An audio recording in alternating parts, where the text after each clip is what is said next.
Chapter 1. A goddess shows her might. Kelthonthras means equilibrier. Keeomayh. The spirit of the sea. Deep underneath the ocean. A city of green light sits on the ocean floor. The stone of the tall structures and roads glow a grim green. The glow reacts to Eliel's sunlight.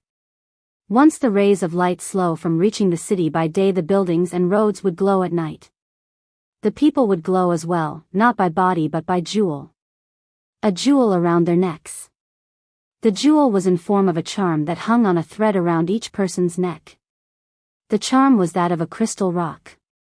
The rock's sharpened edges was protected behind a clean lens that covered the entire stone. There were none in the city without it. The stone resembled the stone door that sat across the city. The door's outer ledge was covered in the same crystal. There were tornado winds of white and green inside the doorway. The door was half the size of the city's tallest building. A stone surrounded the marine city on all sides, with a stone sign in front. The size in old stone letters read Lahurim. In spirit language this means gatekeeper. For 600 years the city of Lahurim stared across from the doorway. The door of mortality. Eternity Rock. This was the only way people die on the planet. There was 600 years since mortals were created in the city. The one that gave them life is only known as the gate. The tribe's spirit left the people with 2 of his children to answer any of questions. 2 gods, a male god named Shifa and a female goddess named Keeomayh. Most ask of the gate, some asked out of curiosity as to why other creatures wore scales on their necks and why the mortals didn't. No matter the question, the goddess Keeomayh was there to answer the question. The god Shifa sat on top of a rock Indian style. He meditated most of the years. Rarely speaking, most never heard his voice. Some thought he selectively spoke to those he thought worthy. Mostly his sister Keeomayh. Keeomayh wore locks down her back with a green cloak and green undergarments. The goddess kept a sword with a green blade and a silver handle holstered with her. The male god wore a green cloak that mostly stayed closed. His true face was never revealed. Only a white mask that resembled a pale face of a soul. Keeomayh showed all in Lahurim how to feast and what to feast on in the ocean. The goddess' words became law. Her advice became expression from one person to the next. When asked, Keeomayh never shied from talking of her father Keeomayh. The lore of the gods grew more, not seen as equal. This was not only because of the endless amount of knowledge they had. They were seen mystic after explaining to the people of Lahurim that the gate was their father. Over 600 years the people under the sea procreated as normal. For this reason some found it hard to believe a door can produce 2 individuals that look like them. Other than her wisdom, Keeomayh showed no difference with the people of Lahurim other than clothing. The goddess cared not to show her supernatural abilities to her people. The need, for example, she felt was not warranted. For 600 years she was right. But there would come a time where she would be wrong. There would be a time where Keeomayh became the warrior princess of the sea. This is that time. Moonlight gives shape to shadow in the distance of the under-ocean terrain. Coral reefs and fish went about their night as the waters chilled. The spirit goddess sits at a high top off to the left of the city. Keeomayh watches her brother Shifa hover Indian style over the top of Eternity Rock's door in meditation. Her cloak covers her body as she looks to the top of the ocean. The moonlight is brightest in one particular location. Keeomayh relaxes her own breathing to become one with the element of light inside the moon. Feeling the rays of white and blue helps the soul tribe goddess connects with her father in her own meditation. Keeomayh talks softly in deep thought to the underworld. Kelthonthras. Where are you? Says the goddess to herself with her eyes closed. The water brushes through her body in temperature. The sound of water as it shifts with the movement around is peace to a goddess in thought, a woman of great abilities and great admiration for her people. Keeomayh felt deeply for her father's creations.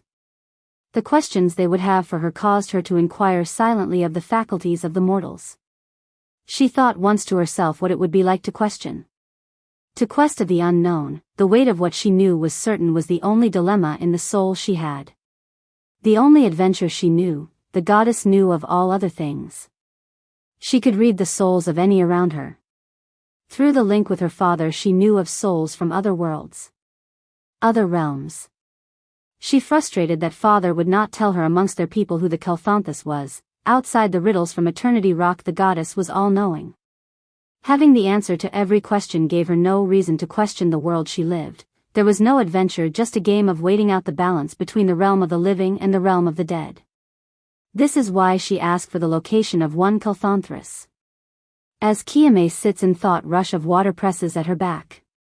The rhythm of the water is off. Something approaches from behind. The whales never swam this close to the sea floor, she thought. Before she could add a thought to this, the water rushes more towards her back and now her shoulders. Keeomayh's mind is now fully invested to the activity behind her. Rough skells in the thousands travel slowly above her head. The view of the moon was blocked by this. A jump scare for a calm goddess in meditation it was. She did not know what to make of her sight. Keeomayh never saw a whale with rough brittle skin before. The color of the scales were darken and green. This made it easy to blend in with the shadow in the ocean. The behavior of the creature in motion told Keeomayh the animal didn't see her. She wanted to stand but waited for the traveling of the scales to stop. The creature was swimming over her. After a display of spear-like thorns from behind, Keeomayh knew this was the creature's back. The animal was the size of a whale or maybe taller. The length of the being stretched to the length of 4 whales. Fins for arms at its front. And dagger-like diamond-shaped scale hair. The face of a snake or dragon. Its front moves like a predator shark while its back moved like a snake. As Keeomayh stood, she lost herself in shock of observation. It took seconds before she realized where the animal was headed to. Her cloak glows a hum of green as she target locks. Keeomayh leaps off the hill and swims her way towards the creature. As the animal gets closer to the stone city, Keeomayh stops at its tail, grabbing it. The weight of the beast would have took her arm with it if not for the abilities granted to her by her father. Keeomayh plants both feet on the ocean floor and pull at the spikes on its tail. Bubbles of water thrust back as the creature jerks in moment. As the animal realizes its own moment is stunted, it lets out a scream. A loud, high-pitched scream which alerts those high enough in Lahurim's towers. The animal didn't know what to make of itself being stationed. It wiggles its body from head to tail. It had no legs. Hovering its long tube-like body over the sands of the ocean. Nothing gave. Keeomayh looks around, knowing by now the creature is made by her people. She wishes not to give them a scare. At that moment the animal turns its head. Its eyes looked as it always in anger. Teeth razor in edge. The muscles in its face around its mouth never to allow a smile. Snot with hair whiskers. If it closes its mouth its canines would still show. I don't know what you plan. But I am almost certain I wouldn't allow it. Says Keeomayh. The creature roars to her face from front. She could tell its wishes free of her immediately. She peers once more at the people in the towers in Lahurim. She plans to grant the beast its wish. Keeomayh grabs another spike on its tail by the side with her free arm. Now with both arms at its tail. Once it decides to swims its head back towards the goddess. She swings it. Almost with no struggle in arm. A swirl of water produces around the creature as it moves circular. Keeomayh's arms are above her as she twirls. The creature has an expression of anger and confusion on its face. The spirit goddess did not care. Once she felt she has her desire momentum, she lets go away from the city. A rush of water wind comes from behind her, traveling with the creature. It swims away unwillingly from the toss. After close to 1/4 of a mile the creature pauses itself to correct. By now several mortals in green garments walk outside the city. My Excellence. Are you okay? A male asks. In a blaze of anger the creature swims faster now. Keeomayh sees this. Back behind sacred walls. Now Morcris. All of you. Go. She says. Once she said this, the people notices the creature swaying left to right their way. Run. Getty. Come on, says the man in a hurry with those behind him. Keeomayh's sword lights up green along with her eyes. The goddess walks in front the entrance to her city by the cutout in the stone walls. The words in stone Lahurim above her. She places a leg in from to make balance with an anticipated impact. The creature opens its mouth before coming into contact. With perfect timing, Keeomayh grows her blade to match the width of its mouth as it snaps its jaw down. Its canines misses her while blade stops the creature's top and bottom teeth from meeting. She is now caught between its mouth wanting to close with her inside. Those at the top of the towers behind her watches in shock. Her body shakes as she fights with the jaw strength of the beast. This only makes her excellence even angrier. She glows a fierce green in her eyes as she turns her body. Ne Joel kun pa krake, ne Joel kun pa krake. She says as her eyes brighten green. In spirit language this means this door is closed. Enoth el ba. She says, which means just punishment. Keeomayh emits a green light from her eyes that swims in the water. It wraps around the creature's mouth like a net holding its mouth. Like string. It stays attached to her eyes as she walks free. The creature flails in hate, unable to shake free of the green light prison its mouth is in.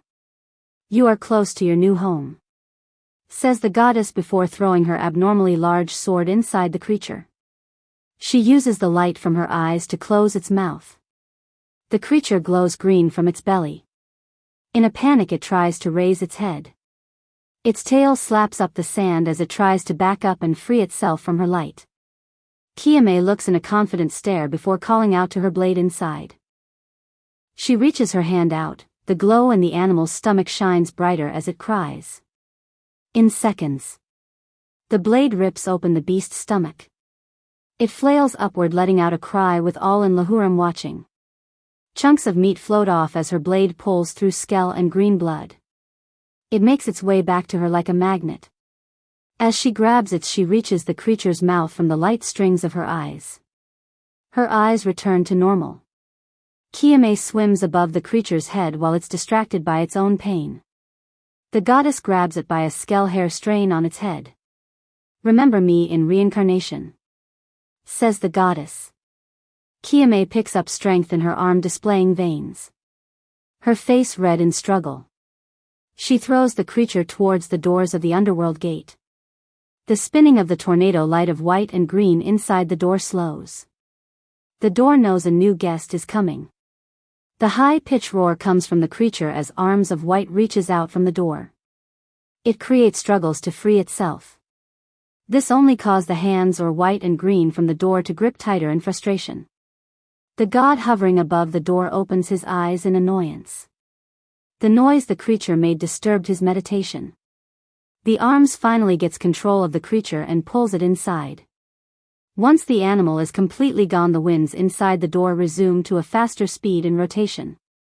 Keeomayh looks around the ocean floor as she shrinks her blade back to normal size. Keeomayh walks up the Eternity Rock's door looking at the spin of winds. She hears someone from above speaking. Though you seek for a question to recent events, you expect more events like this one, says Shifa. Keeomayh swings up to the top of the door of crystal rock. You feel it too? She asks. Father awaits your questions. And I await your prisoners in the future, says Shifa. I can now feel it. I can feel its soul heading downward. It is not what it shows us. Something is off. That is my question, says Keeomayh. Before your wisdom grows of this. An anxious audience excites in view behind, says Shifa. Keeomayh hovers over the door, turns to see those of Lahurim slowly coming to the front door of the city. Father will be here. Their trust in us will not comfort them, says Shifa. Keeomayh places her blade back at her side before swimming towards the city. As she does this, Shifa closes his eyes in meditation. A large crowd of men and women from all different age ranges gathered at the front entrance of the city. Green in garment with crystal charm necklaces they pour in the streets. Keeomayh walks inside the city as the people await. A woman approaches the goddess. "The gate sends creatures to punish us," says the woman walking up. "Rhymek. Your gate does nothing in nature like this," says the goddess. More gathers as others look from their homes onto the streets. The eagerness of the people scares for answers. All talking at once overwhelms Keeomayh. Chatter of questions floods the goddess as others approach. After being bombasted by a crowd surrounding her, Keeomayh reminds the people in Lahurim of her authority. "Enough," she shouts as she swims and breaks through the many hands that surrounds her. The crowd underneath her flinches though they don't move. Keeomayh hovers above them in the water with her cloak glowing green. "Shammai is not here to hurt you. The creature is not the ambitions of Father," she says. "Why leave us with no way to defend ourselves? You are the only who wills protection in you," says a member of the crowd. "Eternity will not leave you. I promise you. All of you. You are safe," says Keeomayh. Chatter resembles once more as the people of the city debates their goddess words. "Elms," yells the goddess.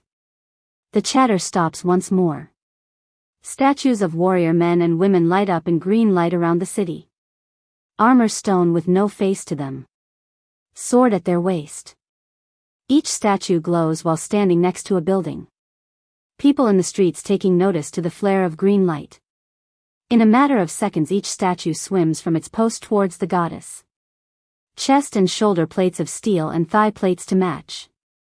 With swords in hand the body of stone glows bright green underneath the armor. 7 statues of men and women fly overhead the people of Lahurim. All stop once behind the goddess who hovers above. All wait on command. "The elms are of my spirit.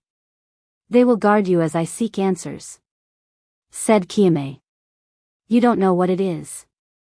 Ask a woman." Keeomayh looks to her and flies her way. "My sister. What I will learn you will know, I promise you. Father will have answers. The elms will watch over," says Keeomayh. She flies higher while saying, "I will return with more to share." All in Lahurim, whether in the street or window, looks on with worry before she swims away. The green stone statues in armor swims in position to set up a perimeter in the ocean to stand guard.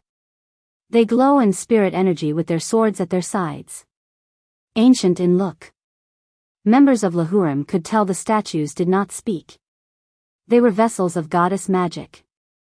An unsatisfied reassurance displays over the faces of some as the people head inside their homes. Keeomayh swims back to the underworld door half a mile from the city. As she lands in front, her brother speaks once more. "It's been a while since you entered.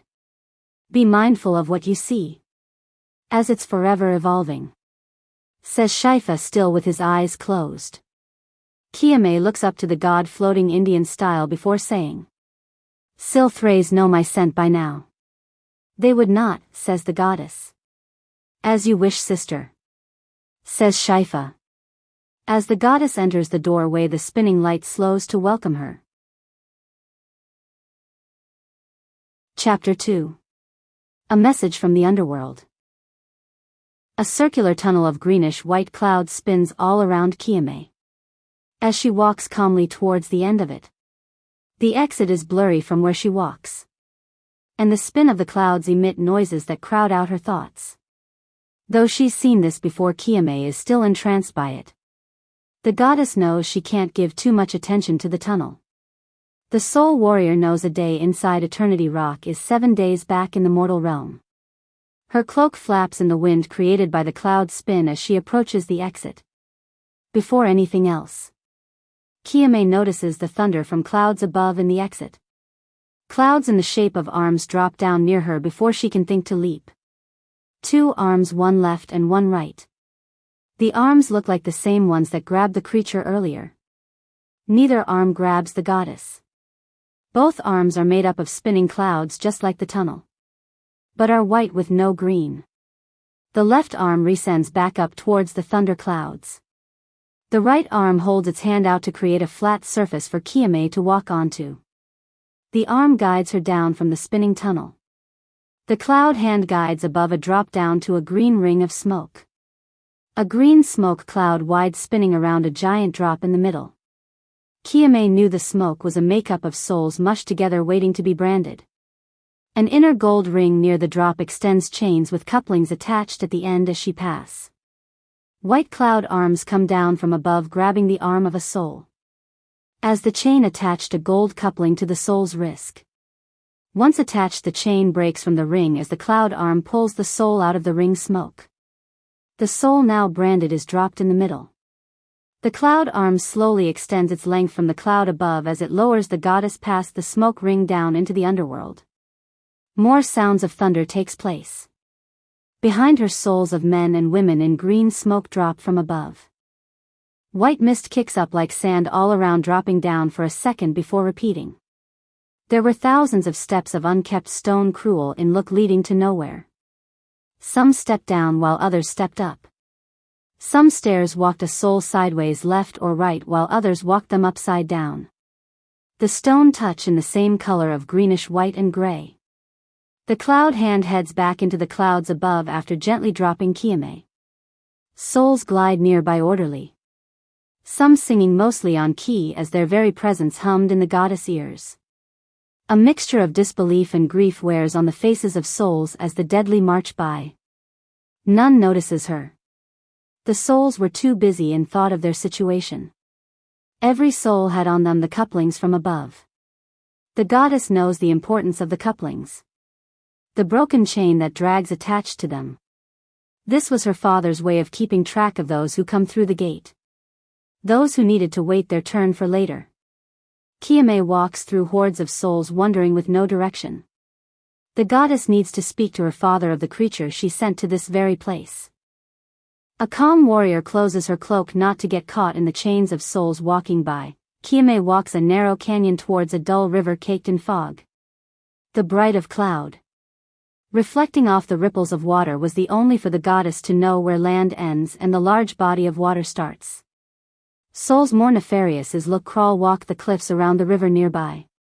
The loudness of the songs eerie in mood by the souls fade in the distance. Keeomayh kneels towards the water as the sounds of the water take over. Tagai Kier Sa El Line. She says as she drips water over her face. Lo One El Fa. Whispers in the water. This means daughter in spirit language. The water in front of Keeomayh starts to form the face of man in ripples and waves. The face, while moving by vibration in the lake, speaks. My daughter. It says. Keeomayh knows this to be the creator of Lahurim. Shammai himself. Father. Says Keeomayh, touching the water. My presence in this realm is almost complete. Can this not wait? Ask the face in the water. I am with doubt that it can, Father. She says, the facial of expression of the water looks concerned and eager to comfort. You are before to speak of the ones who dwell. Ask the face in the water. Stunned by her father's knowledge, Keeomayh ask. Is this their name? This is their nature. Replies the face in the water. The nature to exist near the door. Ask Keeomayh. Yes. Says the water. Keeomayh looks off at the souls arching as they crawl on the cliff. She looks back after pausing. So there will be more. She says before sighing. Once I am fully formed. I will have more for you. Says the soul spirit. You will know how to stop them from forming. Their birth. Says Keeomayh. Indeed. Says the water. You will have to make do with what is inside of you. You will have to protect Lahurim. He continues. Thank you, Father. Said the green cloak warrior, rising. Before she could turn and walk away, the water adds one more thing to the conversation. Lo One El Fa. Whispers the water. Keeomayh with discipline speaks. Yes, Father. She says. Your wisdom will be what draws the Kelfanthus to you, says Keeomayh. Keeomayh kneels her head slightly as she knows her father's soul read her feelings. I await your shape and counsel, she says. Once the goddess turns to walk away, the face of ripples in the water disappear by way of water vibration. The goddess leaves the river with a name and an unknown timeline. She returns to the door 5 days later to her realm. White tornadoes winds slow once more as the door releases the warrior back into her realm. The goddess stares at the spirits of green light in armor hovering over her city waiting on her word. Neither looked tired or 5 days into floating. Keo's thoughts were stopped by her brother meditating above the door. You're back so soon, comma. I would have took you for a sightseer, says Keeomayh. Father's spirit is not full. Otherwise there's nothing new to lure at, says the goddess. But there are things to know, replies Keeomayh. Keeomayh turns around and looks up the stone crystal door. You who are in a constant link in souls. You do not know, she says. I would think it rude of me to overextend my ear. You were in need of personal counsel, says Keeomayh. That's very kind of you, says Keeomayh in a neutrality of mood. Do we know what they are? Where they come from? Asks Keeomayh. Keeomayh opens her cloak while saying, Father needs more time on origin. And names? Asks Keeomayh. They are known as dwellers, says Keeomayh before walking away from the door. The god floating above the door knows his head before closing his eyes. The first flotation devices used for fishing were in full use by the people of Sieve. Sieve was a river city in the lands of what would later be called Volwyn. Crown-like boats made out of wood in plenty. Several builders of wooden ships in massive size tested the waters for decades. Through trial and error the design and resilience of the boats strengthen. This caused the people of Sieve to think bold in fishing. Their boats begin to travel further and further away from the mainland. Ship massees learned of mountains that stretched from adjacent coast to coast, cutting straight through the ocean. Those brave enough travel through by foot or ship. The storms knocked ships against the stones of the mountains. The nature that hides in the mountains gave fuel to myths of creatures snatching people. Those who respected the sea were the only ones left to navigate it. On a day where the sky seethed with storms above, a fishing ship from Sieve makes its way between the narrow waters of the sea mountains. A crew of 12 overstayed their voyage to net more fish. Men front and back of the ship struggled to control the sails against the howling winds. Angering the ship by the mountain held a potential risk of ripping against rock at the bottom in the storm. The force of the winds caused the men to split in opinion on strategy. A lower member rushes to the alpha leader of the ship as he holds on as tight as he can to his rope guiding the sail in the wind. We won't make it out there. The winds are too stubborn, he says. The massey fights his attention with the sail while trying to understand his labor. Waves slapping against the side of the boat tries to push the ship against the wall of the mountains in the ocean canyon. We're all dead if we stay put, he yells back. The rain showers both men before they could speak again. The labor swinks his eyes trying to stay focused. We must leave through the mountains. We can carry most of the fish. It's our only chance, says the laborer. He holds on to his massey as the boat shifts. You're not serious, are you? You know of the stories. The missing. I'm not allowing my crew to be a story, says the massey. The laborer pauses in disbelief before yelling about to the men in back of the ship. His tone showed his disapproval of his leader. His words confirmed his leader's ideas. Pull harder, he yells while staring at the ship leader. As all men pull at their rope, the unity and strength fights against the wind, pulling the boat to the wall of the mountain. The massey steers free of the mountains and makes it out into open ocean. The rough seas were a sight of terror for anyone unskilled at the task. The massey, skeptical but determined, steers into the waves. Waves push at the ship. A pull at sails and steer fights against capsizing. If not for the cool wind, the men would sweat their effort in their clothing. It takes 2 full weeks to travel the sea mountains. It's faster out in the ocean, says the Massey towards the back. His laborer looks in disagreement while holding his portion of the rope. Before he could share his disagreement, the laborer feels something strange underneath his feet. He looks down at the floor of the ship. Something moves in the sea, he says. A mate pulling on a different portion of the rope looks and replies to him. Yes. It's called water, he says. All men nod and laugh, including the Massey.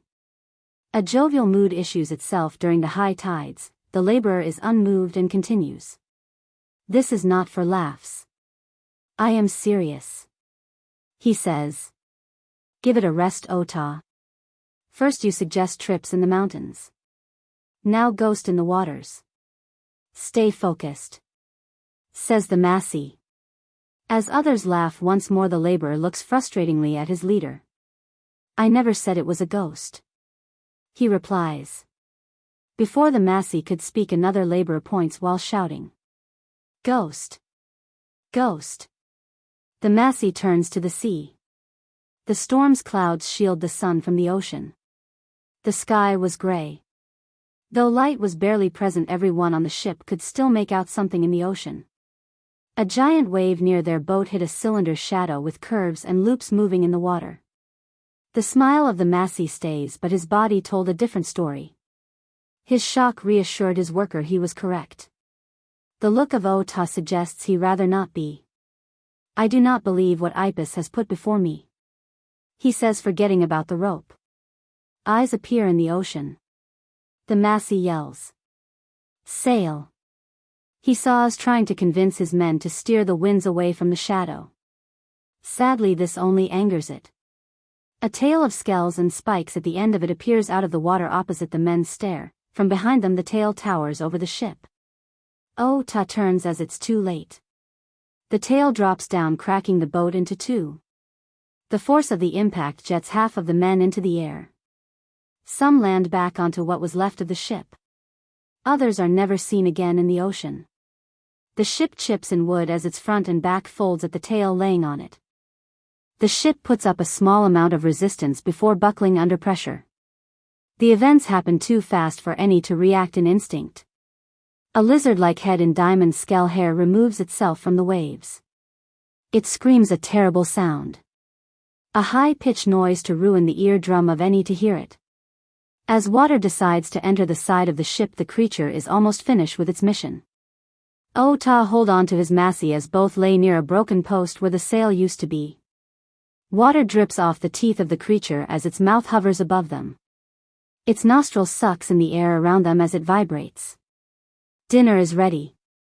The creature stops and moves its head up. It stares in the distance of the sea. Both men breathe heavy in confusion. The sea serpent screams at the sea, knowing it is not alone. For strings of green light shoots out of the wave in the distance. The light wraps around the creature's tail laying in the middle of the ship. Each man is now focused on the green light. The creature screams as it feels the tug of the supernatural rope. The pulls at the tail. Ota could tell the sea serpent put up a resistance. As its tail slowly went back and forth from holding onto the boat to moving away from it. A woman in a green cloak flew out of the water with a sword. The green light was coming from her eyes, which shocked Ota. She flew closer as she produced more strings of light to wrap around the tail. Neither man knew of which side she was on. The dweller gives up and removes its tail from the middle of the boat. This causes Keeomayh to lose grip with her light strings. As the tail goes back in the water, the dweller flees back into the shadow of the waves in the ocean. Keeomayh in an anger flies towards the dweller. The cries of Ota stops her mid-flight. With her cloak flapping in from of her, she moves it out her face to see both men holding to a sinking cracked ship. Keeomayh looks at the tail of the dweller as it howls and swings away in the shadows of the water. She looks back to both men grabbing onto what was not in the water of their ship in desperation. The goddess frustratingly gives into her morals. Keeomayh flies towards the men and grabs them before the ship is fully submerged into the ocean. The ship wasn't too far from the mountain. Within a minute Keeomayh could see the peak of the mountains. Both men in togas are dropped on a ledge of grass and rock on the mountain. The goddess says nothing to both men. She didn't even look into their eye. She was more concerned with the dweller she let go free. Keeomayh glows her eyes green before diving into the rough seas once more. Ota catches his breath as he tries to think of what he just experienced. His Massey takes no time in thinking about the loss of men and fish as well as his ship. They're all gone. All gone, he says. Dark green bushes and exotic plants sway to the wing next to them. We will be as well if we stay here, says Ota. Both men look to the rainforest on the sea mountains, remembering the stories they heard. Chapter 3. Glacier King. The mountains of the ocean leads into the lands that house the city of Sieve. If both fishermen walked non-stop from where Keeomayh dropped them off, they would make it to these lands in a week. There are 3 mountains grouped close to land viable by coast of the lands that will one day be called Volwyn. The lands attached to the mountains are rich in a fairly warm climate. This allows for grass forest to bloom on the mountain attached to land and sea. Those who saw this mountain of 3 from the coast that led to Sieve knew this to be partially true. The attached mountain wasn't completely in grass rainforest. Only the side of the mountain that faced them. The fishermen of Sieve knew the side of the mountain that faced away from them was cold. The other side of the mountain led to ice lands. Cold wind breeze from the mountain randomly. Rarely has anyone looked to this side of the mountain. Fishermen didn't believe their wooden ships could withstand the cold at first. Several talked about what exotic kinds of fish might be waiting for them to try. None took seriously the attempt to see for themselves. On the day one dared to see, he saw more than he could imagine. A ship with a crew of 30 crewmen glides carefully in the cold seas. A thin sheet of ice cakes the ocean but barely holds due to the storm winds. This makes for an easy passage of the wooden ship in the cold sea. All aboard the ship from Sieve wear wool cloaks to stay warm. From the body language, none were used to the climate. Those who deploy nets barely held on due to their hands freezing. The cold froze their spirit. The Massey tried to thaw it with encouragement and reassurance. Other than a slightly larger size, the fish look no different than those on the other side of the mountain in warmer seas. The leather of sandals didn't help. The more fish they brought into the ship, the more shear of ice came with it. As it dropped on the floor, the leather sandals became slippery and feet cold. The Massey's expectations of drawbacks allowed him not to have emotion. He knew there would be things he didn't account for to happen their first voyage. There were rational events within reason for him to plan for next trip. He ponders this and other things as he watches several of his men gut fish before throwing them in wooden barrels. He expected to run into fishermen of snow but saw none. This made him think there was a vast amount of fish no one has even seen. The greed kept him from feeling for his men, which kept him from perceiving what one of his laborers told him as he grabbed the net. "I think this ocean knows we're here," says the crewman. The Massey keeps his head leveled with his work, but makes his eyes towards his crewman temporarily before going back to the net without speaking. "Back to work, EIA," says the Massey. Several seconds go by before the Massey notices his laborer disobeying a direct order. The Massey drops the net and walks up to his laborer. "I said." At this moment the Massey notices all work has stopped. Shuffling and net thumping has ceased. All of his men stared in one direction. The Massey drops to his knees once he sees what has his men frozen. A giant man twice the size of their ship ahead. But this was no regular facial figure of a man. Nor regular skin. Turquoise skin with tentacles and suction cups for a beard. Eyes misty white with 8 turquoise tentacles coming out of his back. The tentacles moved independently of the man's very own. The fishmen knew how tall the octopus-like man was by way of contrast. The giant was near the shores of the snow, pushing an ice mountain floating in the water from shore. The waves push away from the rock of ice as the giant shoves at it. The glacier breaks up a natural ice bridge that blocked the river from the ocean. The ship moves slow in the distance once the octopus man notices. "Turn the ship around," says the Massey while stationed in shock. "What is it?" cries a crewmate. Aya runs to the front of the Massey's quarters while saying, "Whatever it is doesn't like that we stare. Retrieve the nets." The fishermen move in a disorderly manner, pulling back nets as the Massey runs towards his quarters. Arguing ensues as a breakdown of communication takes over the ship. The hearts of all crew mates drummed as they tried to turn the ship, though slow in movement because of height and weight. The octopus stared on. In a panic, a fisherman overlooked a fish net caught on the edge of a block of ice near the ship. He pulled at the net in disillusion. The threading of the knots iced over, making the net hard to move. A crew member runs over to help him pull the net up. The net strengthens from the cold. As they argue about who's to blame in pulling their own weight, a man appears from the sea, caked in crystal ice along his biceps and shoulders and shirtless, skin black of night, with a crystal spear in hand. He sat on a heavenly light blue like dolphin with dark blue eyes and a long neck with an oval face. Fins in from and back, it looked joyfully at the men. Neither remembered the octopus giant or the net at this moment. "Your sheet of string is held up by ice," says the Iceman, pointing at the block of ice in the water. As they look on, they are distracted from his presence by the octopus. The tentacle man in mountain size started to get closer. "Cut the net. Cut the net," says one man to the next. The Iceman sat on the dolphin-like creature, shaking his head at the immaturity of the men on board.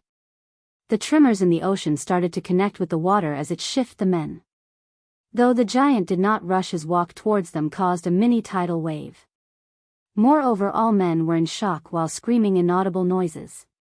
The Iceman looks back towards the octopus giant approaching. "I'm handling it," he says towards the octopus.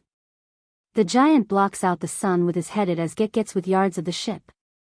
His eyes of mist looks down the boat before saying, "Father, behind you."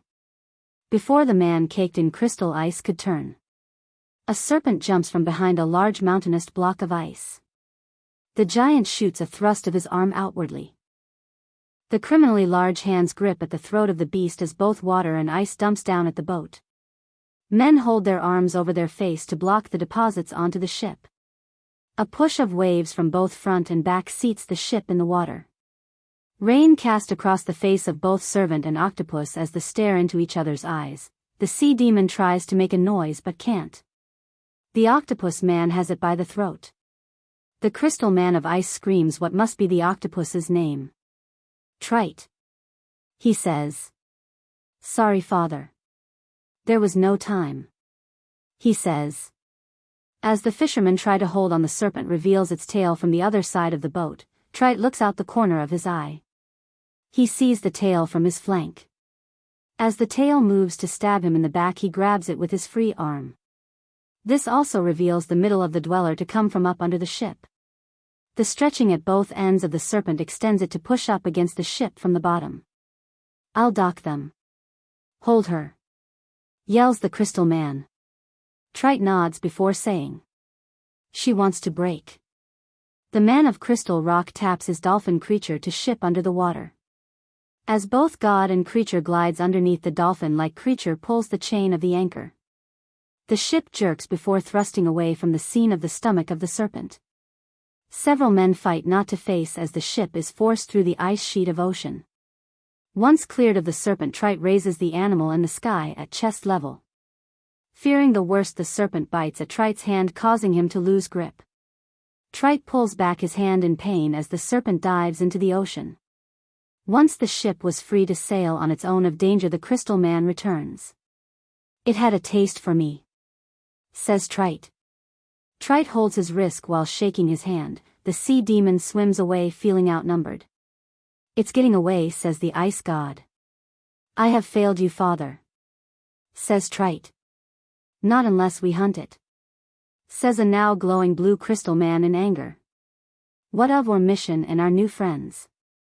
asked the giant, pointing back to the ship closing in on the now shore. The god looks towards the glaciers and the ship before back to his giant. "It came to my waters and harmed my family. It doesn't walks free from this," says the crystal man. "Yes, father," says Trite.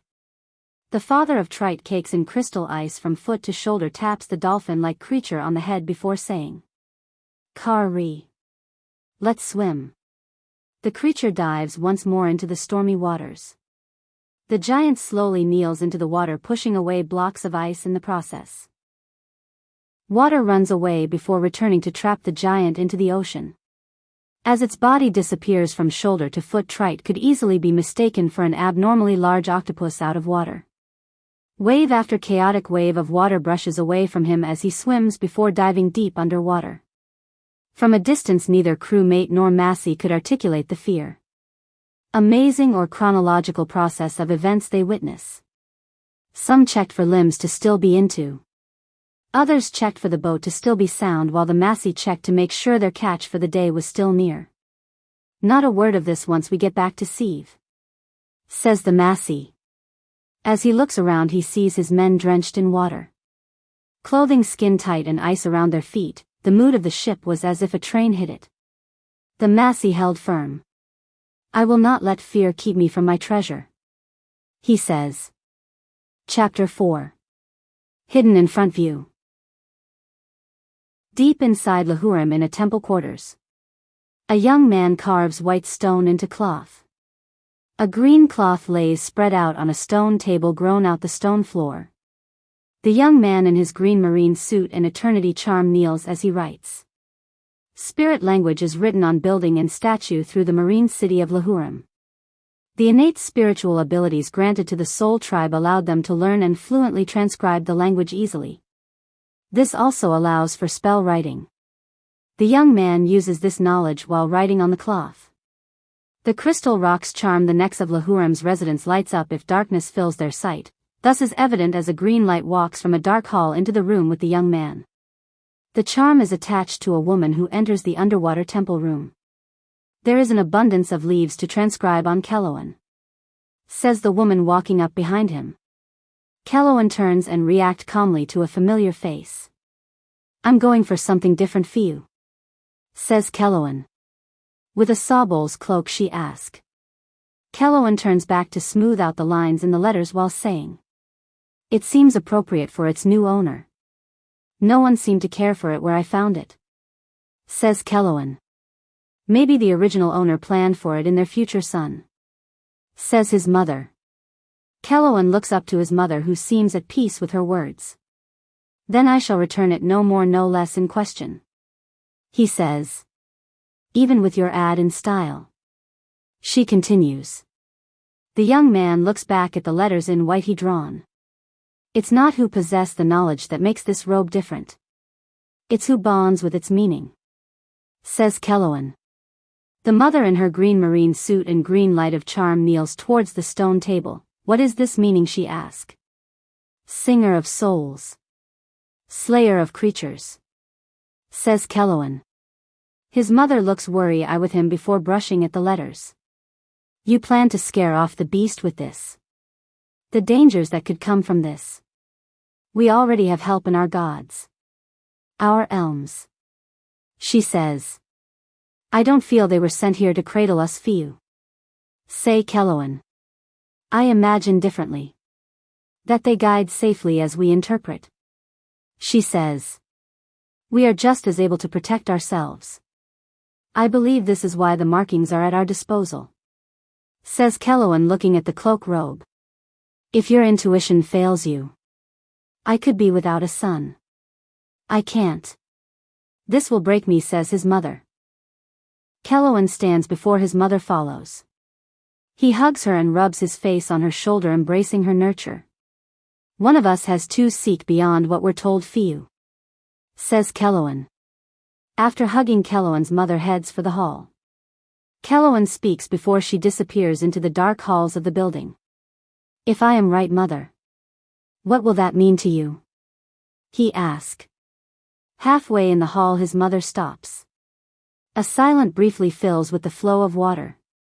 The soul mother speaks. "I would question what dealings in fear would have the gods to hide this from us," she says.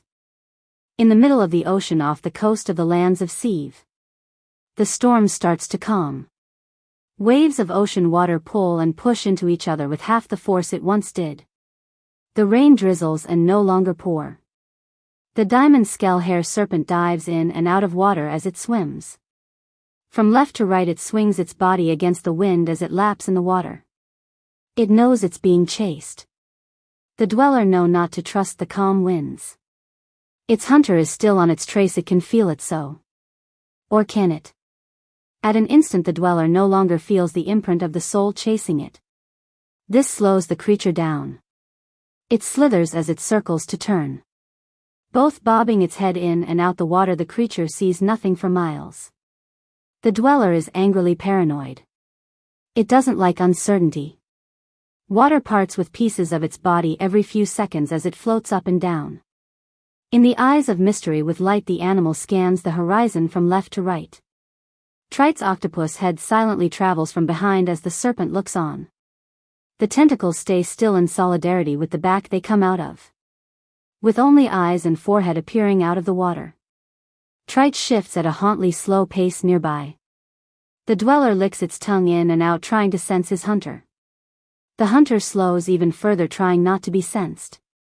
The marine god grows larger in the back of the serpent as he gets yards closer. The dweller looks out of the side of its eye. The stealth of Trite has been made.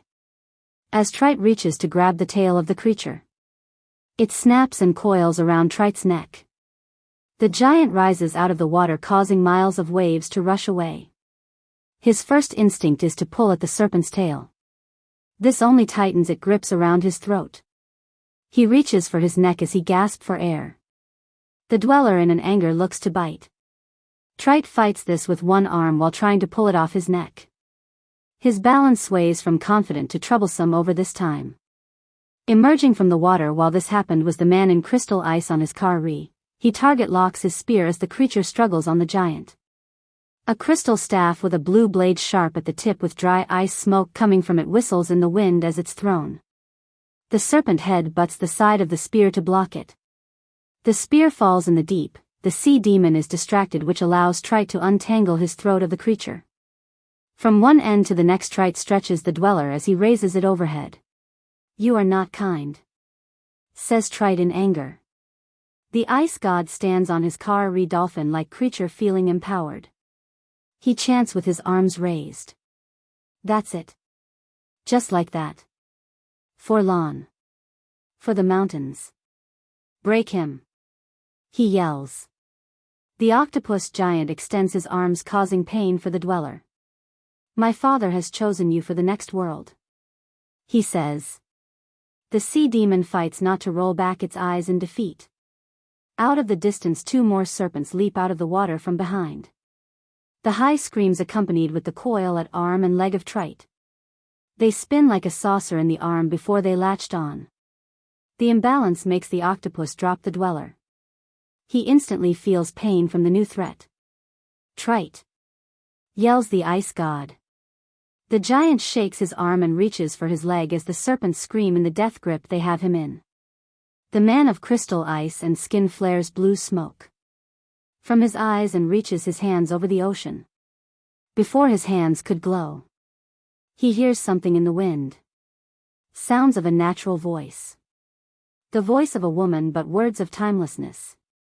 He pulls back once it's louder. "Sil nam de o ja hafli cah. Sil nam de ne du al."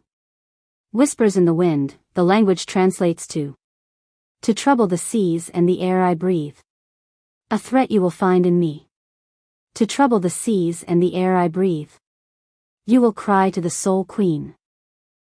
A tsunami in the shape of two giant crab hands eclipse the moon as it rushes towards Trite, the water belly groan in fierce tonality as it approaches. Each crab arm made out of water clamps down on a sea demon's stomach with the force of a real crab at such size. As the arms dripping in ocean pulls to remove the serpents, Keeomayh stands at the top of the tower of waves with the ice god spear and one hand and her sword in the next. Hair flying in the wind, she jumps and throws both sword and spear. Once the octopus giant is free of each dweller, the crab hands of water collapses as it disappears back into the ocean. The goddess' green sword stabs at a serpent before it falls. The god jumps to grab his spear as he thought it meant for him midair. He quickly learns the spear is intended for another. Behind him the dweller he originally chased. The dweller freed from Trite's grasp reappears. The spear travels overhead, stabbing the creature in the stomach. Kari jumps up to break the crystal god's fall. Keeomayh lands on Trite's shoulder. The dweller lays flat, floating in the ocean, staring lifeless at the ice god. He looks with disdain in his face towards the creature. "That's my spear you're holding," he says. After his Kari gets close enough, he puts his foot on the beast's stomach. The crystal god pulls hard and removes his spear from the creature. Its blood, liquid green and thin, flows smoothly out of its wound before it sinks into the ocean. He twirls his spear in the air before pocketing it between his stomach and arm. "She's on our side," says Trite. This catches the god's attention as he turns back around on his Kari. "I would show my gratitude, but I was not in need to do so. I had everything under control," he says. Keeomayh holds her arms as Trite looks her way while she stands on his shoulder. "Your friend," she says. A slightly annoyed crystal god interrupts her. "My son," he interjects. The goddess pauses to the correction before speaking. "Your son was in the middle of losing consciousness. This did not look under control," she continues. "Trite can take more than what you know. But I thank you," says the crystal god in a slight agreement. Keeomayh holds her hand out. Her sword in green light darts out of the ocean back to her hand in flash as she speaks. "The waters in my domain do not house animals that thrive off the cold as you. Chilling of my sea would kill them instantly," she says. The crystal god dips his spear in the water to whip away serpent blood. "Reading my mind, are we?" he says. "It's written in your soul. The soul of a snow god," she says. "She's good," says Trite in a calm voice. "Enough with pleasantries. Who are you?" said the crystal god. The goddess in green cloak jumps off the octopus god into the water. After a long dive and submerging, her torso half reappears out of the water. "I am Keeomayh, daughter of the soul spirit Shamai, protector of Lahurim, an enforcer of peace in these waters," she says. The crystal god places his chin in his palm while thinking. He speaks out loud. "Father spoke of others. I've assumed I wouldn't see others in my days," he says. "Who are you?" asks Keeomayh. The crystal ice god throws his spear into his other hand. "I am Thunba, son of the spirit of the Verge Lawn, servant of all in the snow. This is my son Trite, Glacier King," says Thunba. "This is my humble companion Kari. She guides me through the water," he continues. The eyes of the dolphin-like creature looks majestically towards Keeomayh. The goddess loves all aquatic creatures. She peacefully nods towards the Kari. The creature takes a liking to the goddess and swims towards her. Trite kneels on his knee as his father talks. "I am acutely aware of all creatures in my homeland. Those are nowhere near what I've seen," says Thunba. "My father calls them dwellers. This is all I know for now," says Keeomayh, petting the star crystal on the Kari's head. "So, they are from your lands?" asks Thunba. Keeomayh looks with guilt. Throughout her quest she tried to bury in her mind if this was true. If somehow her people or her gate was responsible. "I cannot say honestly," she says. "What are you saying?" "We have to know. There's more than one of them. The fishermen out here are endangered," says Thunba before stopping. The goddess feels the judgment in the crystal god's words and reacts. "You've thought my people don't know this. I am trying," as the warrior goddess continues. Her words trail off. Now that Keeomayh was closer, Thunba was able to take in her beauty. The water droplets on her face, the smile she makes when she looks at Kari. The aura of her presence. the vulnerability in her voice and eyes hidden underneath her sturdiest look. Thunba saw past Keeomayh's shield. The god of ice was infatuated with her. As the crystal god snaps out of his trance, Thunba gently extends his hand to calm her. My lady. I do believe I've sincerely mistaken my words with you. It's no one's fault for this. He says. Keeomayh stops mid-word. Her eyes suspiciously took in the change in Thunba's posture. The ice god no longer stood in a dominant place in his manner. The goddess became skeptical of his words. Go on. She says while cautiously curious. Thunba puts Keeomayh's hand in between both of his as he speaks. I offer myself as help in your quarrels. Together with the help of Trite, we can protect both our seas. Says a closer than normal god. Keeomayh pulls her hand back while staring annoyingly at Thunba. Your way is different than before. Are you sure you're who you say you are? Your behavior isn't becoming of a god. She says. Thunba moves in closer. His smile delighted in Keeomayh's eyes. The goddess held back, but she was drawn to his confidence. I am an admirer of your skill. Your grace in dealing with dwellers. I think we would go well together. I mean work well together. Says Thunba, catching himself in his trance. If you are bitten, you should lie down. Says Keeomayh, turning over his arm. Thunba swims around her to display health. I'm fine, he says, laughing. Besides, Trite is the only bitten of us. He continues. Keeomayh's fondness for animals took no prejudice when looking at the abnormal being. To her, Trite was a heavenly creature. Is this true? She says with concern. Trite raises his hand from the sea. Gallons of water falling off it. I believe the blood of Lon protects me from poison if there were any. He says. The octopus giant displays his turquoise grit-textured large hands for the warrior to see. Though beaten by the day, there were no visible bite marks or wounds. What do you say? Ask Thunba. Keeomayh looks back. She knows the gods of any tribe are to be trusted. Even with different interest, every god serves their people and the creator of their planet. The goddess was at high alert at the attitude change in Thunba. But knew with his help she would make it back to Lahurim faster. I'll accept if we follow my lead. She says. As you wish.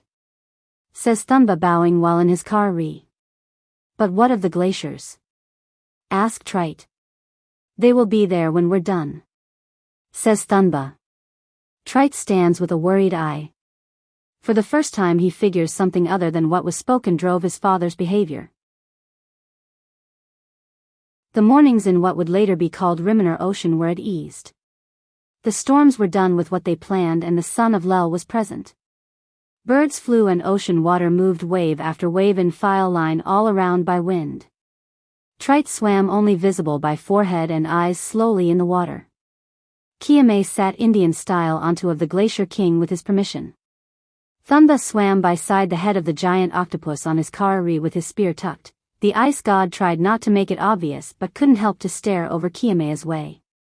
The soul goddess meditated with her eyes closed to the peaceful morning. She was relaxed, knowing the serpent's style of attack was during gloomy clouds. The morning showed few to no clouds. Those visible were on their best behavior. Thunba felt to be as well. Lon led by example the way to honor oneself as a gentleman in the presence of a lady. He's been around multiple women created by his father. He's helped them steer clear of many dangers. Thunba also has an older sister he looks up to. The son of the Verge is no stranger to the female species. But this did not help him in front of Keeomayh. This soul goddess was different. In thought while looking at her, Thunba wondered if it was because he's never seen a woman in battle before. The women of the Iceland are fierce and stubborn, but he's never seen them with a sword. Keeomayh handles her sword well. She has a bond the same of Thunba to his spear. Thunba taps his finger at his spear to his waist while looking at Keeomayh's sword to hers. Flaking of water droplets bounce off the shoulder of the goddess from Trite's swim as Thunba examine her. The peaceful woman in a sleep-like meditation brought on a second trance for the crystal man. Her beauty made Thunba ditch the previous plans of incognito admiration. What Thunba didn't know was though her eyes were closed, Keeomayh could feel his eyes on her. She makes it known with a question. Is there something wrong, snow god? She asks. Thunba responds. Is your silence a search for answers to our questions? I'm sensing the waters. This is how I found you. This is how I found the dwellers. She says.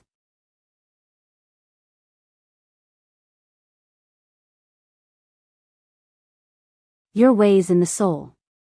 This is where your abilities come from. Is this also what defines your kin? Ask Thunba. Still with eyes closed, Keeomayh says.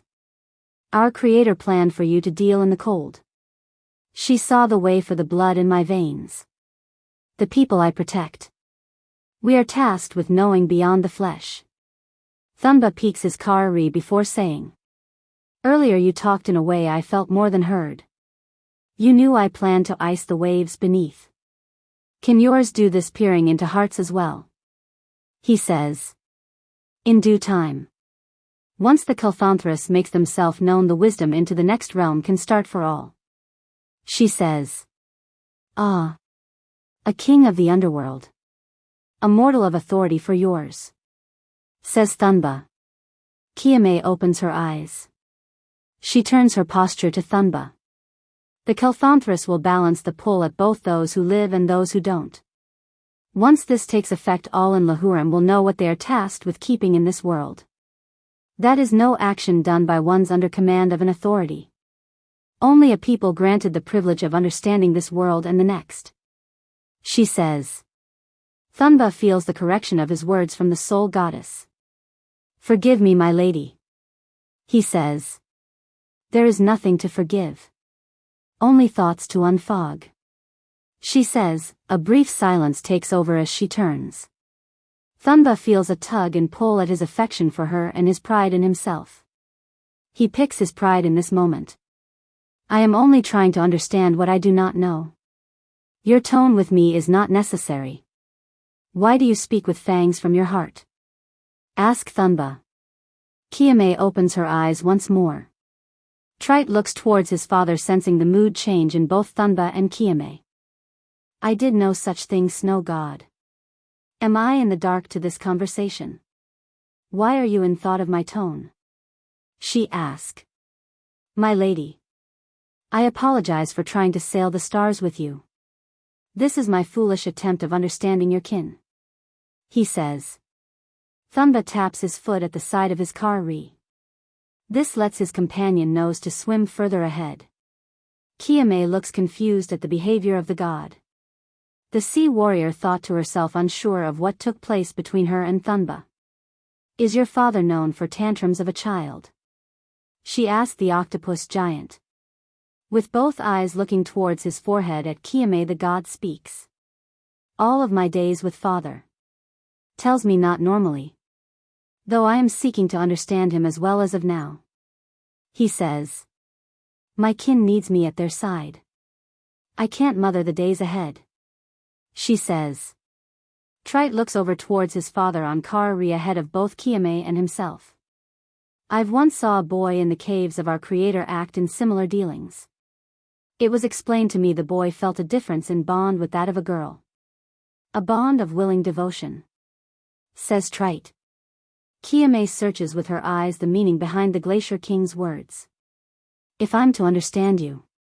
You believe him to feel the way of a husband towards a wife? She asked. The octopus head of the giant, only visible out of water, swims. It's the only way I can make sense of father. I could be mistaken. But this is what feels right. He says. Thank you, says Keeomayh. You're welcome, my lady, says the Glacier King. Keeomayh, now in thought, redirects her focus. She knew her objective was to Lahurim and the dwellers. The goddess never thought of affection in any other ways other than the way her people held on to her words. Her love for her brother and father was the only affection she knew. If the sea warrior was honest. She knew herself to feel a foreign emotion when near Thunba, the emotion is ignored mostly for reasons of duty. The soul goddess is loyal to her task. But all the years she waits for the balance of Lahurim and Eternity Rock to show she knew something else. She knew with what she sees in her tribe. The way they carry on without the responsibilities she has. The carefree smiles of women towards men. The looks of men towards women. She felt her land was a place worthy of protection. A secret curiosity of this behavior she's always had. This is what causes Keeomayh to look at Thunba differently. To think if it's possible to experience what she would lay down her life to protect. The goddess starts to explore if she could feel what the women of her lands already felt. The green cloak warrior stands up and dives into the water. The glacier giant pays himself not to swim over her in front of him.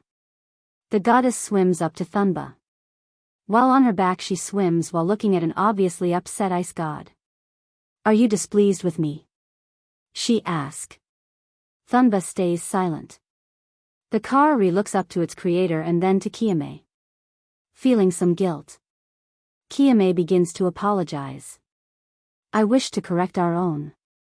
I am gentler than my representation from earlier. I wish to start anew." "Deal?" she asks. The man of crystal and ice with his arms folded starts to look her way. He contemplates if this is mockery or sincerity. "I truly look to understand you. I don't mean harm," he says. The daughter of souls feels this is her moment to share her infant vulnerability.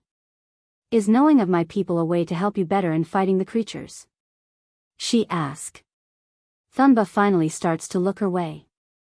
"I am of the blood of strength to this world. Lon is the maker of powerful gods. I need no assistance in fighting the rejects of sea life," says a prideful god. The confidence once more showed Keeomayh why she took to the nature of Thunba. A smile starts to form from her face. She fights it before asking, "If true, why do you look for stories with me?" This puts into view Thunba's vulnerability. A confident god is not so much in the moment. "Passing of time can help in mortal talk," he says. "Mortal talk?" asks Keeomayh. "Of course," says Thunba, now feeling relaxed. "Have you not watched as your kin communicate?" he asks. "Many of times," says Keeomayh, swimming backwards. "They're not like us. Trivial philosophies fills their heads. The mortals of my land speak of things I could care less to remember. Yet it brings them closer to each other, I've noticed," says Thunba. "This is what you want with me? A closer you speak of?" she asks. I. Before Thunba could continue, Keeomayh spares him his embarrassment. "Your spear, do your kin use these as well?" she asks. Thunba looks towards his spear. Before he answers, he knew emotionally Keeomayh was doing the same thing. She was engaging into trivial philosophies. The green cloak warrior was asking about Thunba's people. "Not at first. Those in the cave started to. After I chased away sharks in the rivers, I've noticed," he says. "There are sharks near my home. They don't bother us," says Keeomayh. "I believe they like the shade of the caves," says Thunba. "You speak of caves. Do yours not come outside?" she asks. Thunba pauses a bit. "For now my kin are scorned by the sun." "I am shamed I am not," says Thunba. Keeomayh looks down, feeling she may have overstepped in question. "It was not for me to ask. I apologize," she says. Thunba, with his hand out, says, "You didn't know. It's not your fault." Keeomayh starts to share in her own. "I think of the future. If those in Lahurim would care to see above the water. I don't know if we should," she says. "Why not?" asks Thunba. Keeomayh looks back at Trite before saying, "I'm not sure if that's what is intended for us. If Father wishes it," she says. Thunba looks all around the ocean while saying, "I am not made for warm waters. Yet here I am. Just as with spear towards sharks." My kin will follow in my ways. They will obtain a spirit of freedom. We are not alike in some ways. But in others I slowly realize we are. Your family will determine their own. Your wisdom will help them know what's right for them, says Thunba. Keeomayh starts to feel closer to the ice god from his words. She starts to understand why the women in her lands smile at the men. You're wiser than your tactics with a spear, she says. The ice gods smile a bit. I had them before you showed up, says Thunba before looking back at Trite. You lost your weapon, remember? She says. It's the willer, not the willed, replies Thunba. Keeomayh doesn't fight her smile this time. Are you implying your weapon is for show? She teases.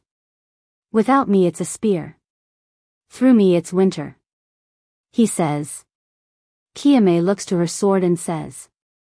I plan to gift the Kelfanthras my weapon. To keep in memory of me. When I am gone. She says. So you too know your time is limited with them, says Thunba. The goddess begins to look serious in mood. She pauses before saying. This is while I train my patience for the Kelfanthras. Thunba looks back towards Trite and then to Kari while brushing his companion. This is why I created Trite. Why I dare go this far. Father wants me to relay to him what is beyond the caves. What ours will see once the curse of the sun is gone. Your wisdom will help them know what's right for them, says Keeomayh to Thunba. The ice god looks with gratitude knowing the sea warrior repeated his advice back to him. As the night started to slowly creep into vision by way of sunset, Keeomayh tried his staff on a roof platform. When storms hover over Lahurim the waters swirl faster because of the wind above. Several of the young man's friends cautioned him to stay safe.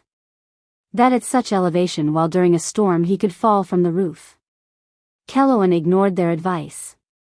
The young man felt during a storm it would be best to test the endurance of his spells. He stands in his green robe with spirit language spell written in white and wooden staff that acts like a spear. Keeomayh watches as others head inside their temples sending the storm.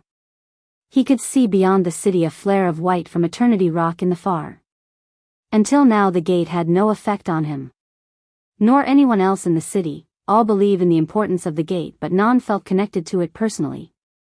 Some even feared it though they were told not. Keeomayh while swinging away at his spear tried to ignore the white flare.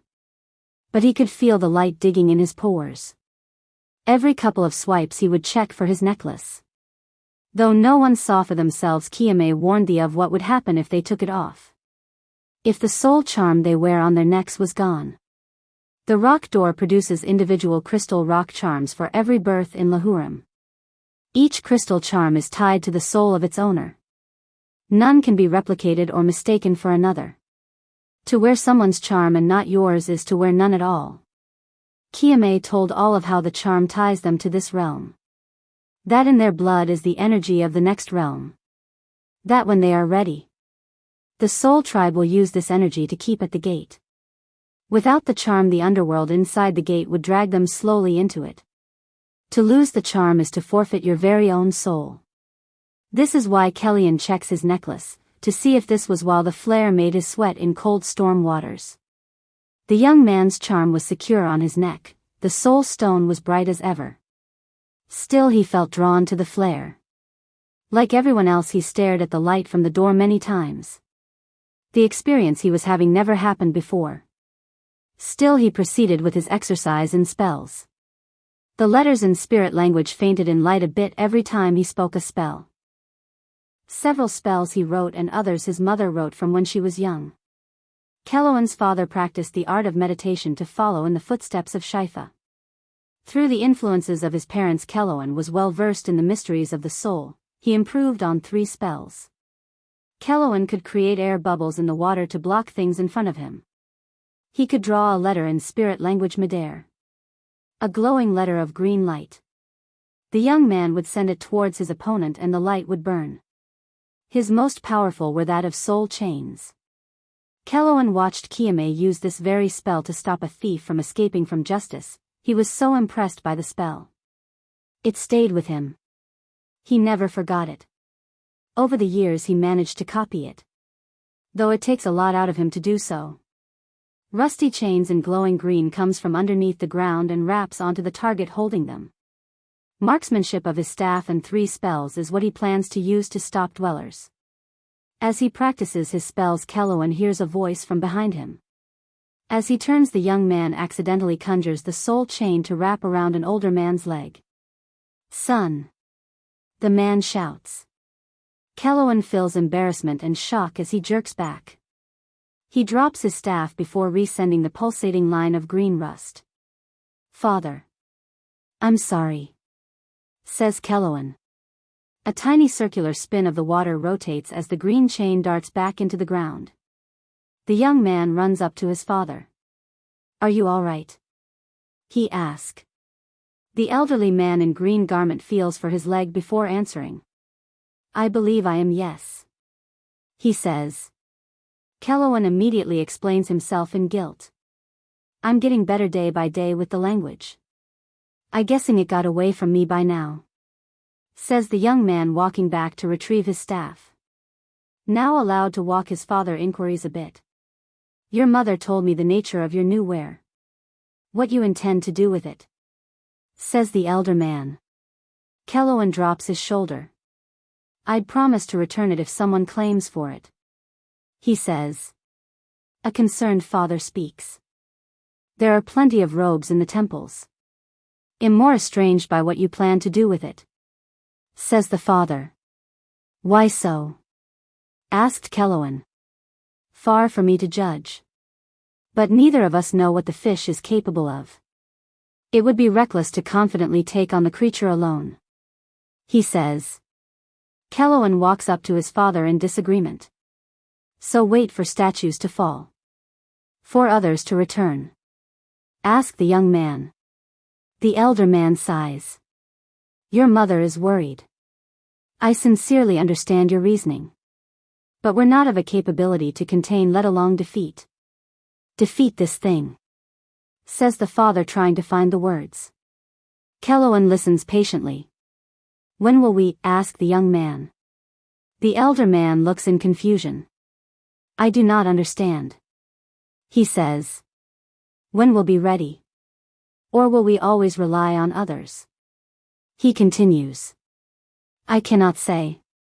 My meditation suggests soon," he replies.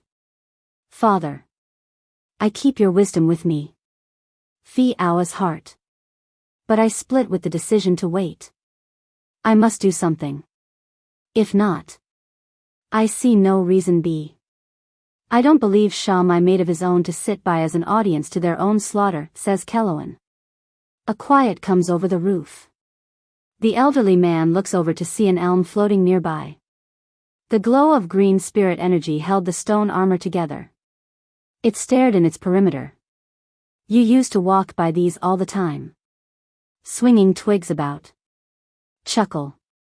"I should have known that you would grow up to be headstrong.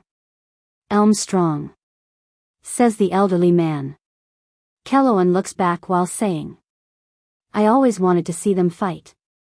The young man looks down at his staff. "Now I aspire to be them myself," he says. The elderly man walks up and hugs his son. "I can't hold back a worry wife forever, son. I still believe what you're doing is dangerous. But I also know you yearn to be a part of something bigger than you. I have to trust this will keep you safe. This will keep you well. Not only physically but spiritually," he says. Keeomayh turns around. He looks his father in the eye with vulnerability. "I want for owns to feel secure in own journey. I don't know what that even means. Just that we should be allowed to decide it ourselves. This is all I want, father," says Keeomayh. The elder man smiles a bit. "So do I, my son. So do I," says the father before hugging once more. As the jaded clouds in the distances creep slowly, Keeomayh becomes more alert.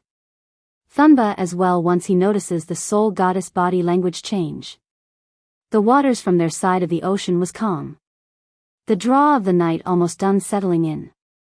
The conditioning for an attack by the serpents were perfect. Keeomayh doesn't pull out her sword but keeps her hand close to it, Thunba thought, before he could let her know she speaks. We are over Lahurim now. These are the waters I call home. She says. If yours is right. The rejects will be nearby. Says Thunba. Keeomayh doesn't answer in words. Only in a confirmative glare. The ice god switches hands with his spear. Trite is on high alert. Keeomayh goes into meditation to sense the presence of others. A slight breeze picks up. As dark clouds head their way with lightning, the glacier giant notices something in the far. Something unnatural stands out on the horizon alongside the storm that approaches. Keeomayh hops in front of the octopus without knowing that something has his attention. I am better at feeling the water if I'm in it. She says. She drops down and floats while eyes closed. The Kari makes her dolphin noise of angelic laughter. It was smitten to be next the goddess in green cloak. Trite alerts all to what he sees. There is a ship in need of our help. There. Next to the angry clouds. He says without breaking concentration. This causes Keeomayh to open her eyes and for Thunba to look forward. Both squint but the distance is too far for them. How you know? I can't make it out. Says the crystal god. With his tentacles slowly moving about. Trite says. Better at distance. Octopus can see further than mortals. Your eyes are modeled after. He says. Thunba raises an eyebrow at his son while sitting on his Kari. When did we felt highly of ourself? Ask Thunba. Just a mere observation, father. Says the Glacier King. Keeomayh pulls out her sword. That's enough ego for now. She says. It could be a trap. She continues while looking around the ocean. We must check for survivors. The storm could take them. Says Trite. Did you hear what she said? It can be the doings of the evil. Calm yourself. Says Thunba. As the storm gets closer to the appearance of a ship in the distance. Trite grows impatient to his father's caution. If they drown while we wait. I can't. Says Trite before swimming off. As the giant octopus swims by, Thunba reaches his hand out. Trite. He says in frustration. Keeomayh looks around as the events of the moment pace faster than she took in. This is idiotic.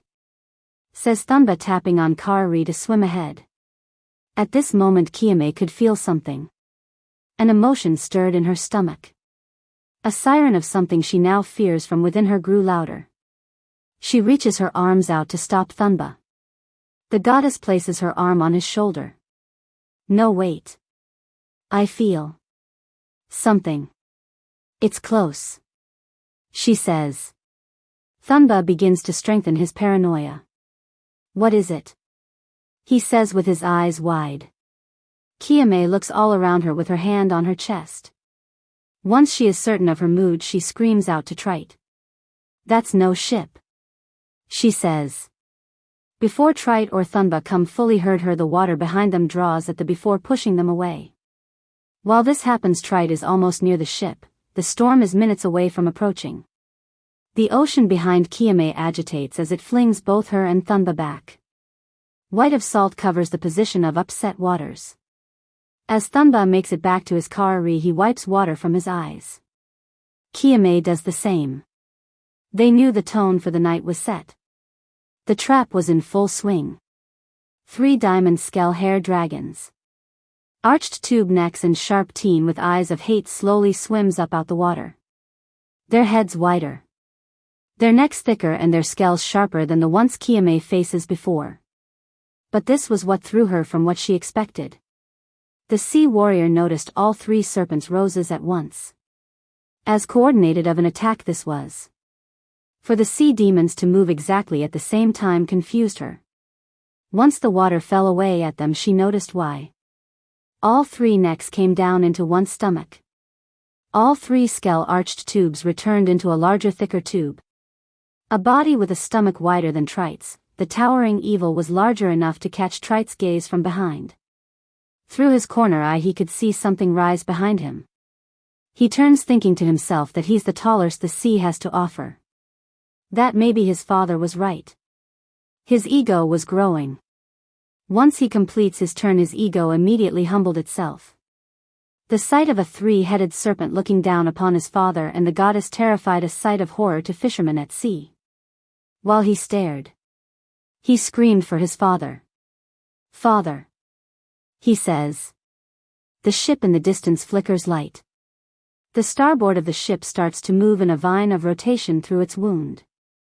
The post of the sail turns like a neck. Without him noticing, the ship instantly turns into that of a serpent. Its snake-like movement quickly untangle its deception as it slithers with its tongue going in and out its mouth. Thunba flares white at the eyes. "My lady," he says. Keeomayh slowly looks at Thunba. "Yes," she says. "Does the people of Lahurim cold easily?" he asks. "We do not. The green of our cloth helps control our temperature." "Why, you ask?" she says. Thunba grips his sword tight. "I don't think we'll walk away from this without a chilling of fish," he says with both eyes looking up at the three heads. Thunba spins his spear as he readies for battle. The middle head notices as the others look off. In a death dive, the three heads tangle together like a braid, forming a spear of its own. The serpent dives at Thunba mid-tangle of heads. As it arch mid-air, the moon is blooded, sensing the impact. Thunba and Kari jets out of danger before the serpent's head but them in the water. A backsplash almost a mile high, typhoons in the air. The transfer of energy from this lifts Keeomayh in the air as well. The serpent behind Trite wraps around his neck as he looked on. Its facial expression shows a joy and evil as it drops its jaw, displays canines larger than its head. With both hands, Thunba grabs at his neck once more. As the creature coils, he snaps at the octopus giant. With tears in his eyes, he slaps away the head of the dweller while trying to breathe. Thunba rushes to catch Keeomayh as she chaotically spins, dropping out the sky.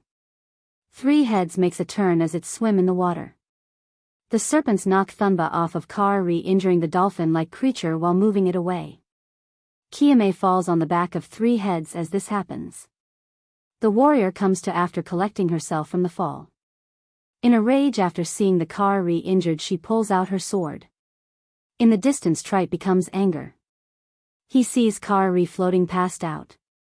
The giant's eyes glow whitish blue. "Sister," he says. The veins in his neck and arms show like a spider web.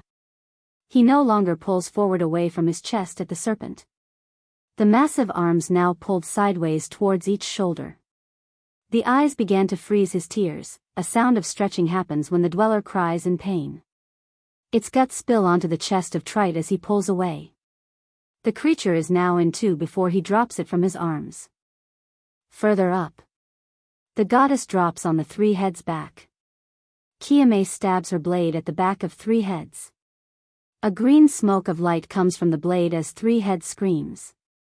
Each head takes turns snapping back at her while the others look forward. She removes her blade to block the 20 of each snap. Three heads vibrates its back like a water wave as it swims. This throws Keeomayh backwards off its back. A ring of ice wraps around her waist, slowing her fall to the water. The ring was coming from a stream of ice inside Thunba's hand. The god walked on ice created by his feet in the ocean as he lowered her. "Kari," says Keeomayh to Thunba. "She is fine. Trite has her," says Thunba, staring straight ahead. Keeomayh looks behind her to see the Glacier King picking up the dolphin-like creature in his hand. "Will she pull through?" she asks.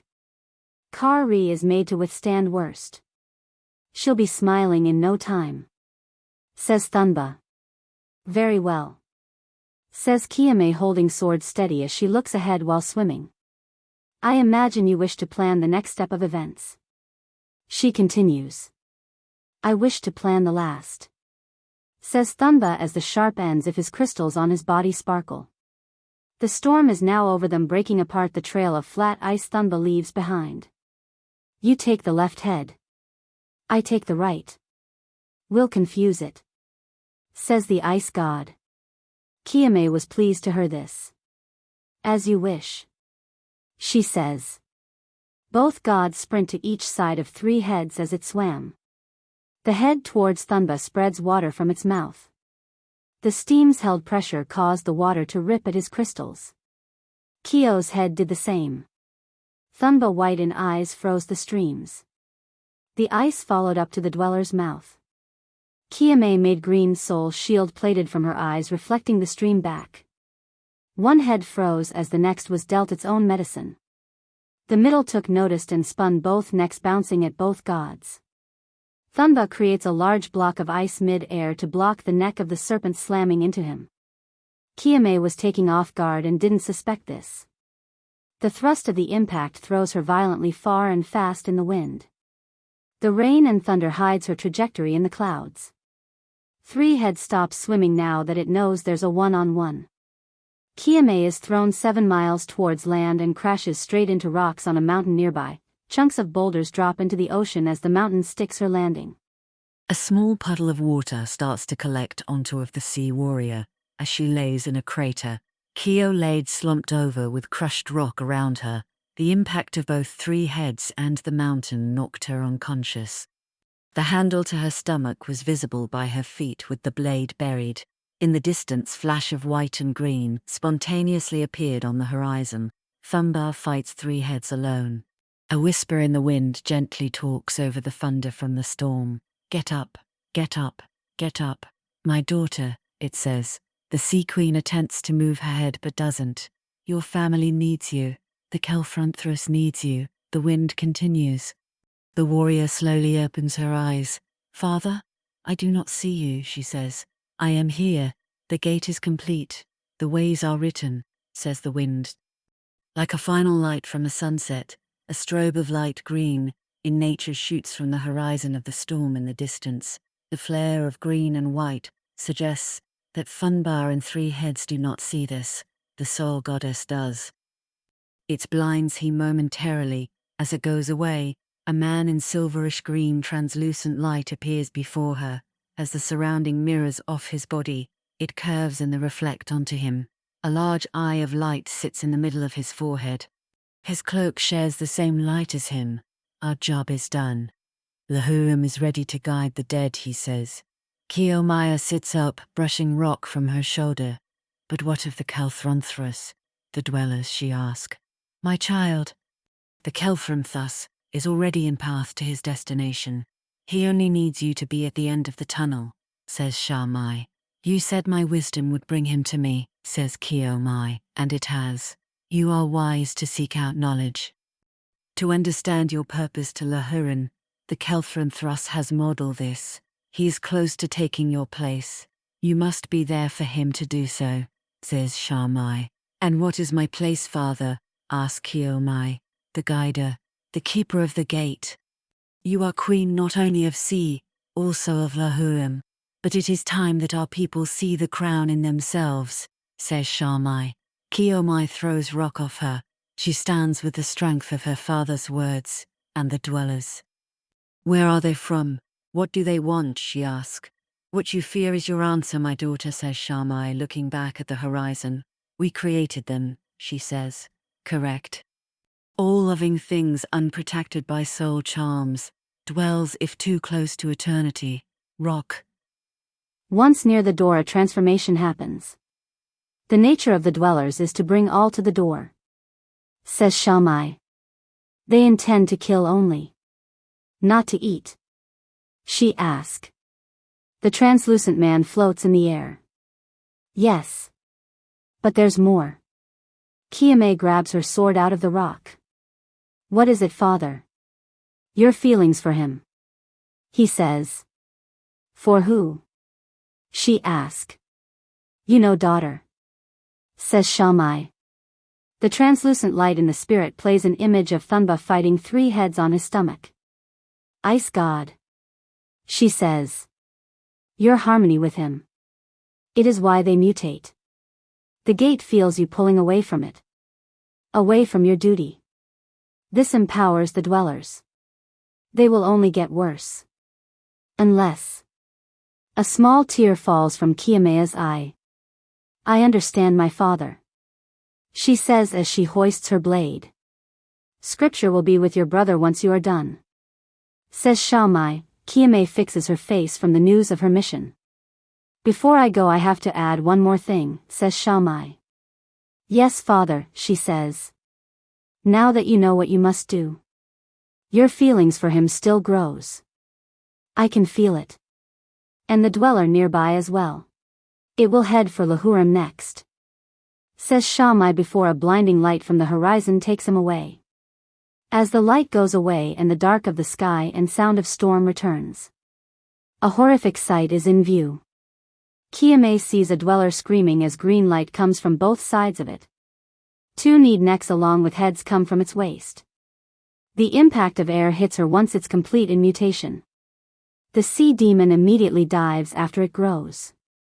Keeomayh sees Thunba light in the distance before she looks towards the sea.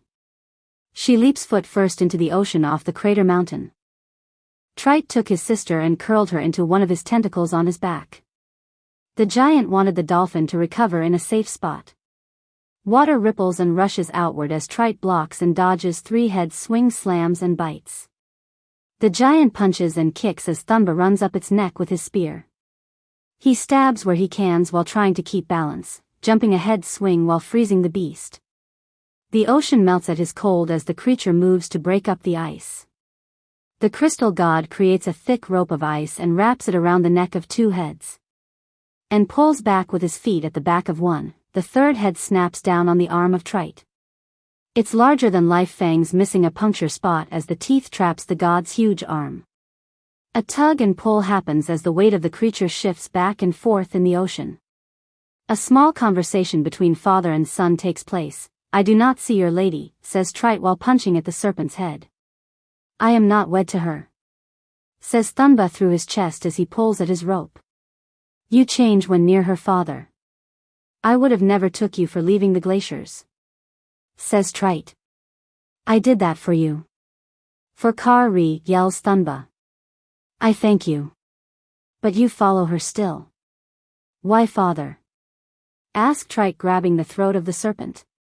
Where is this coming from? Why do you ask? Says Thunba, growing another layer of ice to his rope. I believe she follows you now, says Trite, choking the third head.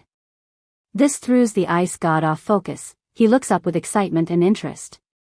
How so? He asks. Thunba loosens his grip, allows the neck of the creature to head but him off it. He stabs his spear in the back of the creature as he regains consciousness. Trite reveals his head. Focus, father, he says. Chapter 5. Attack on Lahurim. Kelon's temple stood in the second row of buildings behind the barrier stone wall into Lahurim. His temple was tall enough for the room to be seen, but held no competition to the buildings behind him. During storms, most of the city stay inside, as the winds of the waters could pull them unwillingly. The young man in his green sable robe sits and takes in the swims of the storm. With staff at his lap, he listens to the wind for clues to where his goddess was. The light of the realm down in the distance still pulled at him. It was easier to ignore it but now its pull was stronger. Kelon sits Indian style like Shefa does. A rubbing of metal against stone breaks his concentration. The elm statue moves. Kelon see the statue above head. The elm pulls its sword and balances its feet midair. The direction its sword points told Kelon to look. But he saw nothing. Once other elm statues flew over towards his temple Kelon, near there was something in the dark. All statues pull their blades as they swim over him. The shadow of the distance waters taunts him in its mysterious. What was it that spooked the soul statues to draw their blades? Kelon rises with his staff and walks closer to the temple, she of his temple, for better view. His eyes squint for clarity. The brightness of green amber coming from the elm's sword reflects something. Kelon watched his step, not to step over, but needed to make out what he saw. Barely visible in the dark of the sea. Small circles of fuzzy gray appeared. They never stayed in one spot. The gray circles grew slightly bigger. With more definition, Keeomayh took the spots for pupils. What made him rethink it was the producing of 4 more circles, all in a rectangle line. The young man never seen a creature or mortal with 6 eyes before. Maybe he was sick of seaweed and needed to lay down, he thought. He readied his staff once he knew he was right. The young man thought to himself, 3 creatures are coming, ballooning out of the shadow of water. A serpent 3 times the size of the last one, he seen 3 times the head. Keeomayh froze for a moment as his expectations superseded. The roar of 3 heads simultaneously alerted all in the city.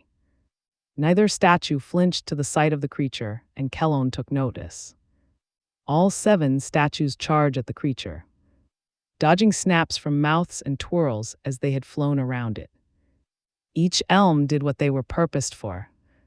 They kept the serpent away from the city. Keeomayh dropped down from his building. A discomfort was temporarily from the impact on the ground. He rises as he runs towards the front entrance of the city. Stone statues of green light and metal swim in loops to dodge and stab. The dweller spreads forceful steams of water, knocking one to the ground next to Keeomayh. The light fades as it crashes on the sea floor. Before a second passes, the light reignites and the stone regroups. The elm statue regains itself as it swims back up to the fight. The young man learned the true power of the elms, that they never gave up. His approach towards the creature he felt should be the same. All in the city stared from the windows of their temple in fear. Several elms swam around the 3 heads as others stabbed at the waist. Keeomayh ran up with staff in hand. The young man whispers into his staff as his robe glows. Keeomayh points his staff at boulders in the distance. An air bubble consumes around it. It lifts and flies where his staff goes. The young man throws several boulders towards the dweller. Each rock connects but doesn't gain the 3 heads' attention. Several elms fall to the ground, crumbled only to regroup and swim back up. In meditation, Keeomayh holds his staff center of him as his robe lights up again. A spirit letter in the form of light appears in from him. Once he opens his eyes, the young man is elated his spell works. Keeomayh shouts his spell, Gil Res Su Lor. He says, in spirit language, this means fall to me. As he says this, his letter of green soul light shoots, turns the creature. It burns up on contact, catching the dweller's attention. The 3 heads felt this line of attack. The middle head sprays a jet stream of water at Keeomayh. In a panic, he produces another air bubble bigger than before to block the stream. This does nothing to stop the stream. It cuts through his bubble and destroys it. Before the water jets to Keeomayh, a green thin plate of light acts as a shield to block it. Both the creature and Keeomayh looks up to see the green cloak warrior coming out the dark. Keeomayh appears with light from her eyes attached to the shield. My Excellence, says Keeomayh. Why aren't you behind the wall with the others? Says a high stern Keeomayh. Wanted to help. Says a now annoyed Keeomayh. I can't keep you safe if I'm wondered about where you are. Says Keeomayh, pulling out a glowing green sword. I'll judge my own health, thank you. Says Keeomayh as his robe glows white in letters. Both god and mortal jumps opposite each other after seeing the serpent's massive tail slam between them.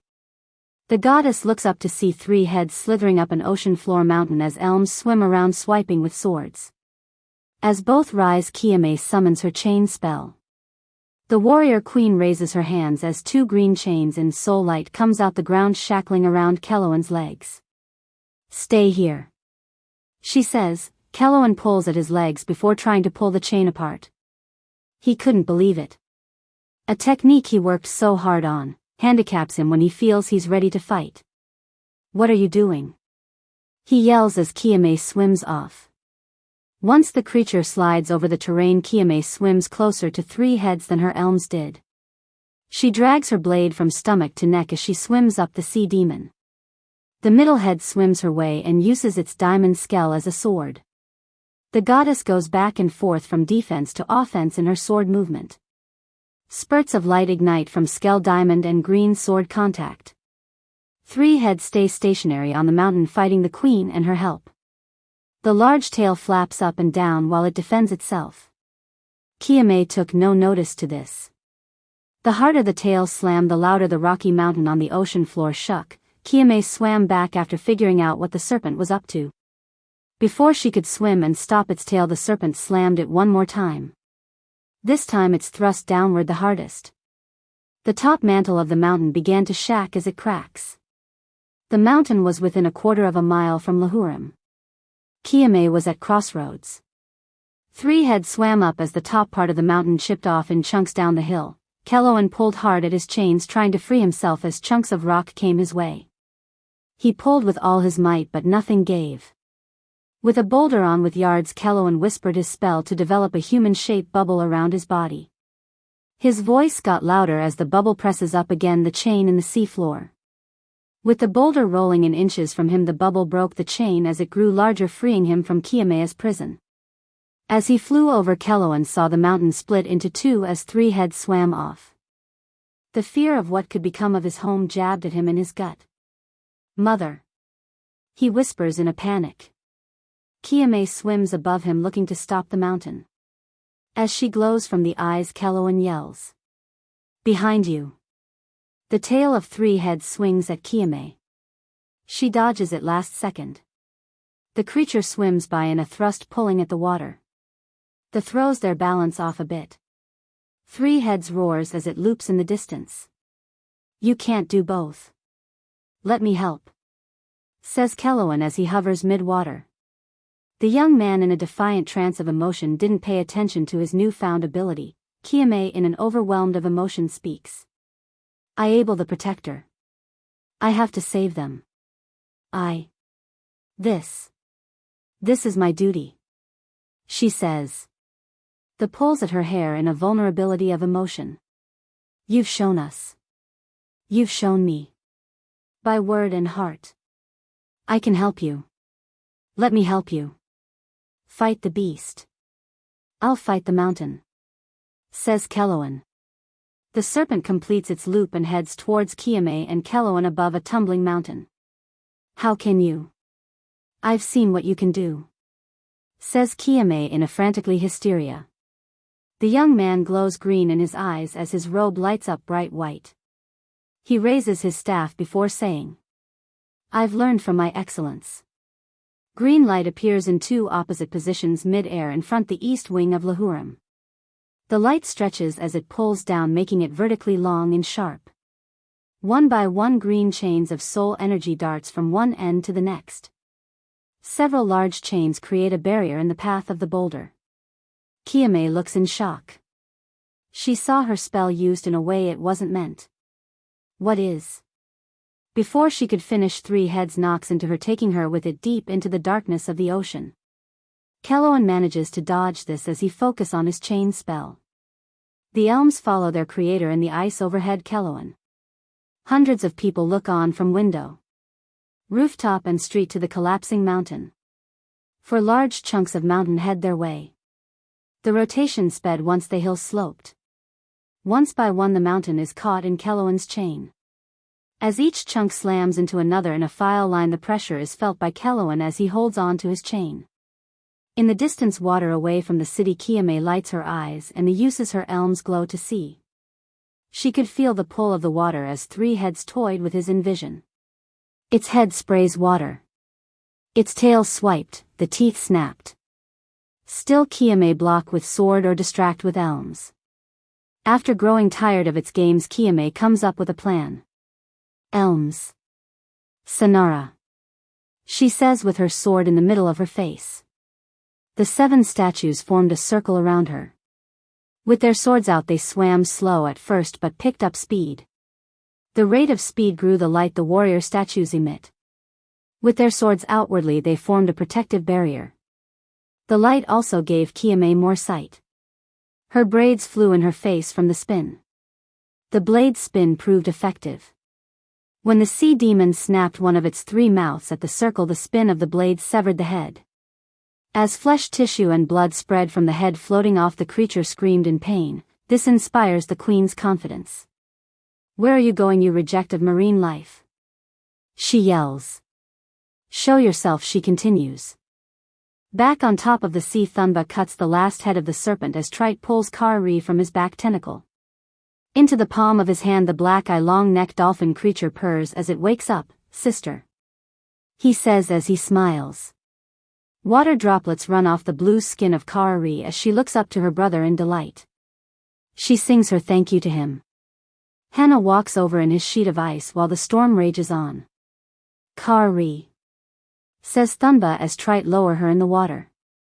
"Feeling brand new." Keeomayh swim up to Thunba and breaks his ice floor as she rubs up against his side. The crystal god chuckles. "I see you slept well," he says as he pets her. Keeomayh swims up under him, showing she ready to ride once more. Okay, says Thunba.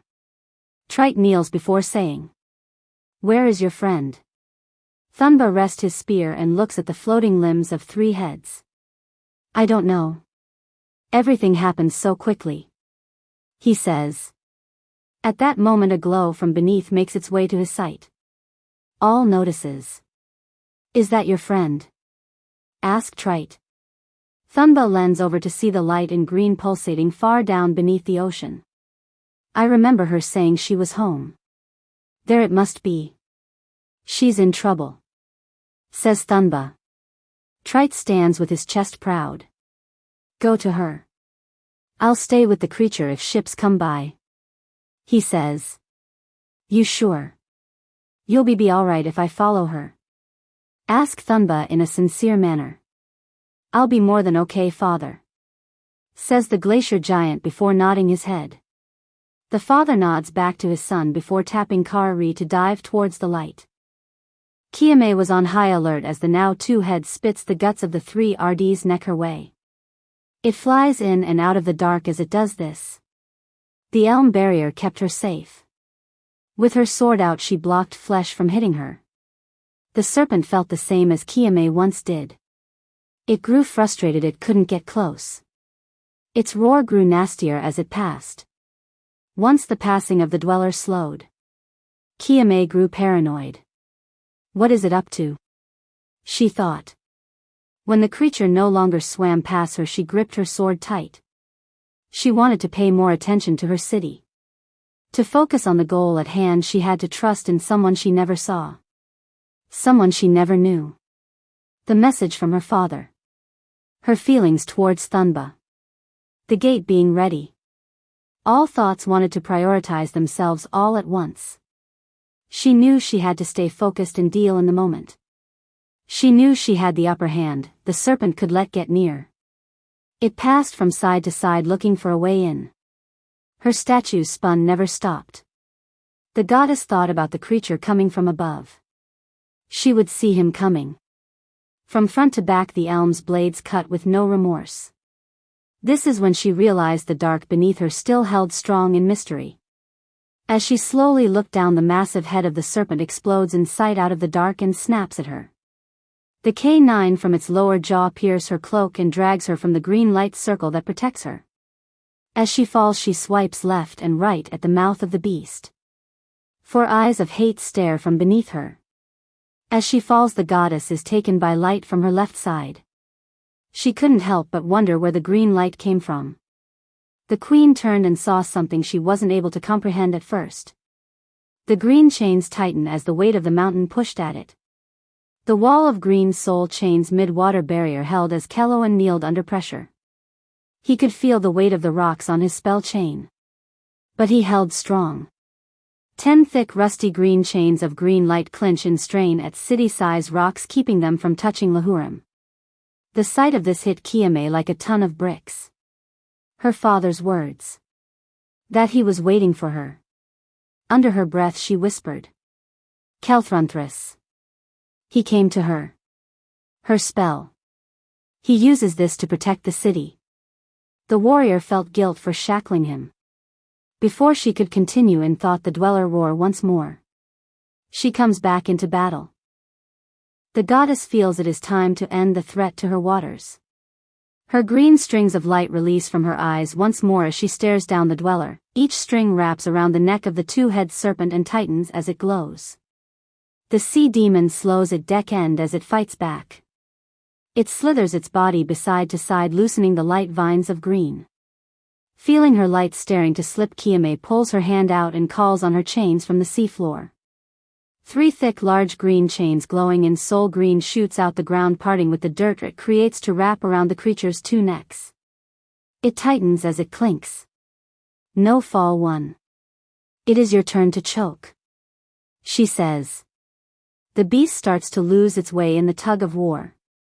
The massive weight and body of the beast helps it fights for its life.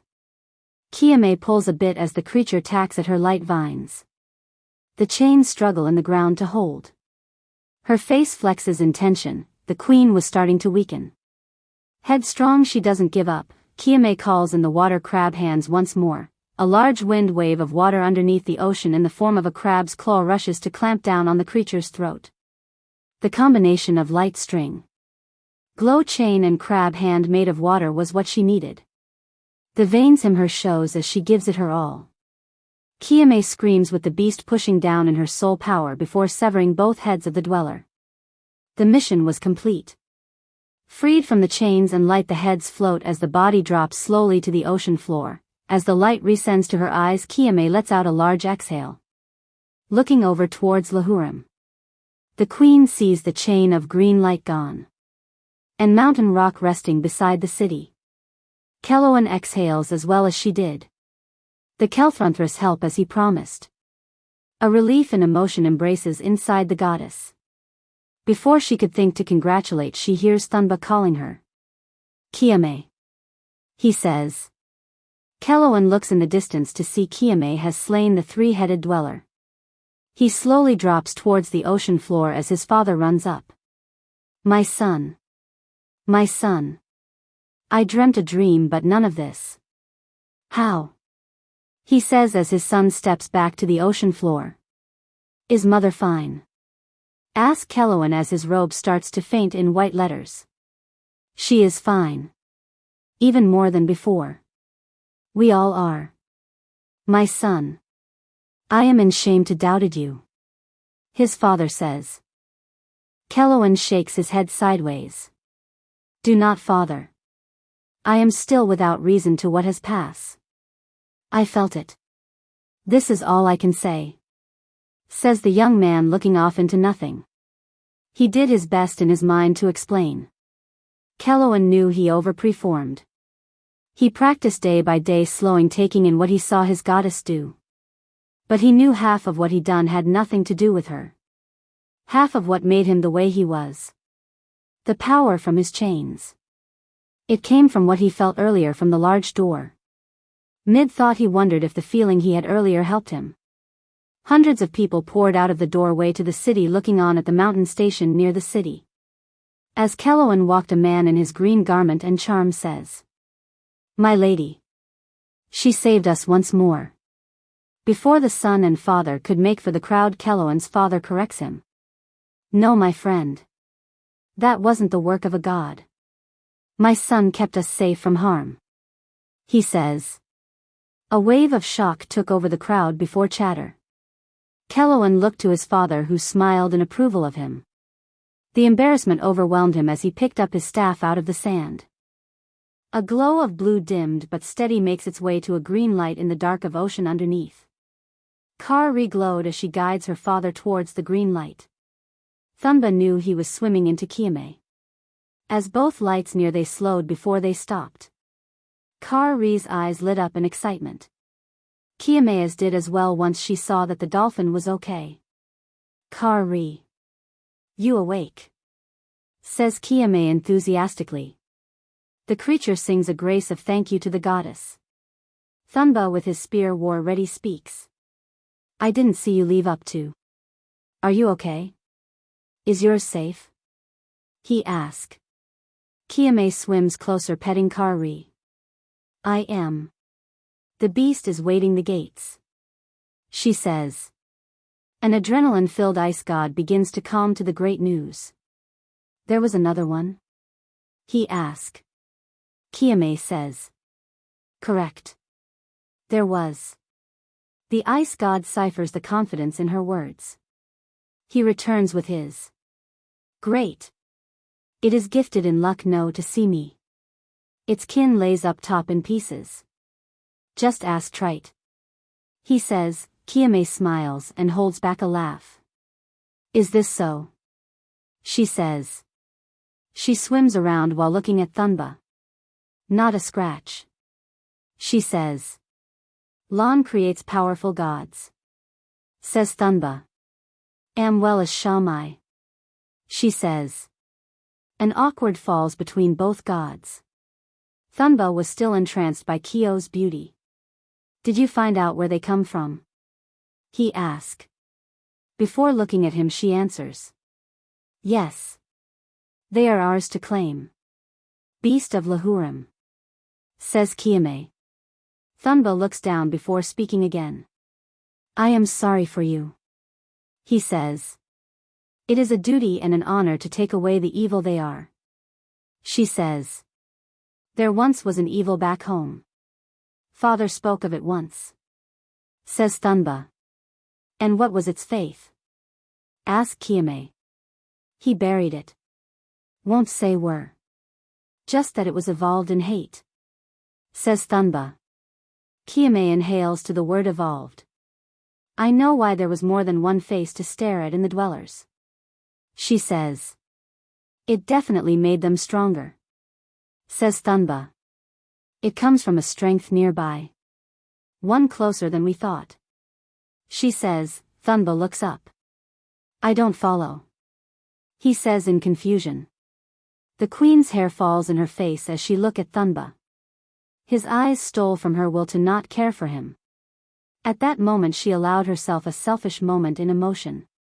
The warrior goddess in green cloak grabbed at the ice god's shoulders and pulled him in for a kiss. His eyes ballooned as their lips touch. His hands stay in the air for seconds before grabbing at her waist and pulling her in. Thunba embraced the kiss.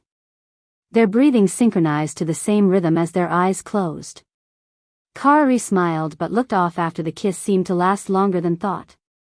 Keeomayh pulled back while Thunba stood in a blessed hypnotic placement. Better than dreams can prep for. Says Thunba. Keeomayh stays in a serious look. That is why they evolve.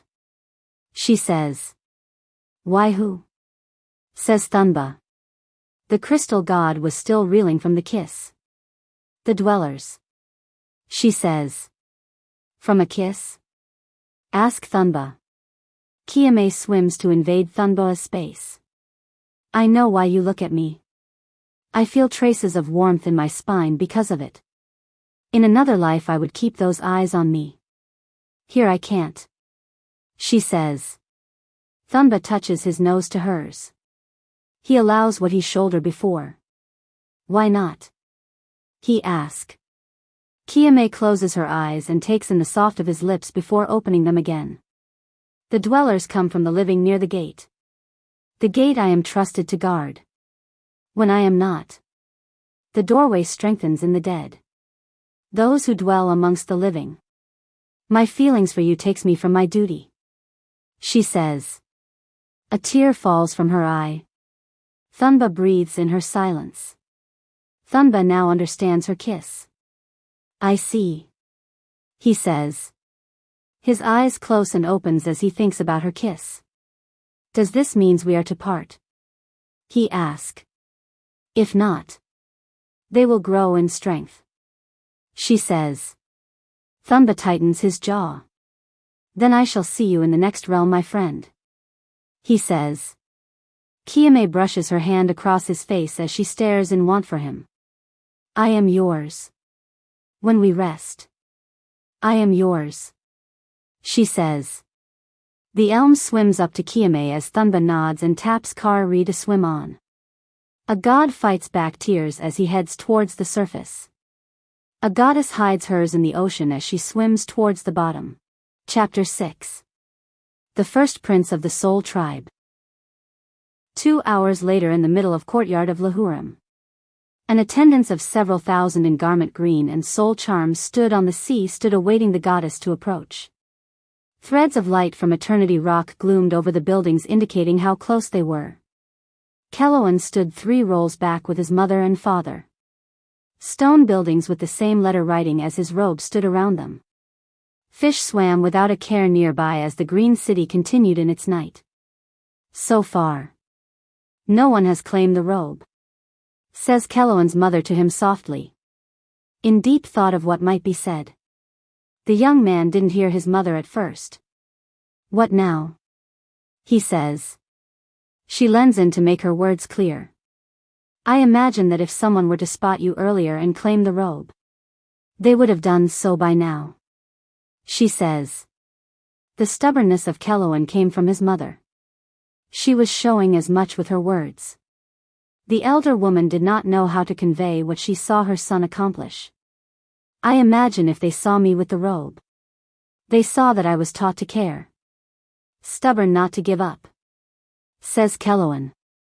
Keeomayh's mother looks to his father and asks, am I stubborn? Both parents talk in the background before Keeomayh comes outside the temple in front. This was the tallest temple in Lahurim, known as the If Pray is Larmak-ee, which means secrets of the soul and spirit language. A gray and white statue of Keeomayh in front, the soul goddess walks past. The elm statues follow with swords holstered. Still an intimidating sight for some without a face, the statues lock in step. What was different to this event was Shifa at Keeomayh's side. For 600 years, generation after generation, never seen the soul god leave the top of Eternity Rock's door. Shifa walks with 2 scrolls wrapped around each other in what is known as a scroll book. His green cloak and white mask was more intimidating than the elm statues. The people of Lahurim knew the importance of the city's meeting was extremely important by the presence of Shifa. Keeomayh stops at the first step to the white stone platform of the temple. The courtyard extends to the streets with people waiting to hear their queen. Chatter amongst all in green, slow to stop once she speaks. The warrior goddess had no problem reaching the back of crowd with her voice.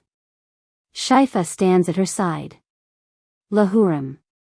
As promised, I return with more to tell than prior. The most sufficient of my wisdom to say, says Keeomayh. The queen opens her cloak as she talks. We have been set upon the sea to guard the ways of the dead. We are the Lahurim of Eternity Rock, and our Creator aged patiently to learn the ways of this world, to create that in the next realm. Keeomayh established the rules of the soul for many years. I am pleased to say, it is now ready. The If Pray is Larmak-ee has been transcribed by my brother, your kin, Shifa. She says. Shifa speaks momentarily.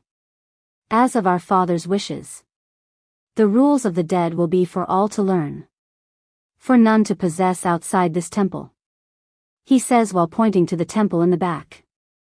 Shifa steps back to allow Keeomayh to continue. It is with great duty we protect the culture, the ways of ours. We are what stands between this world and the next. Other tribes will deal in the dark in knowledge of mortality.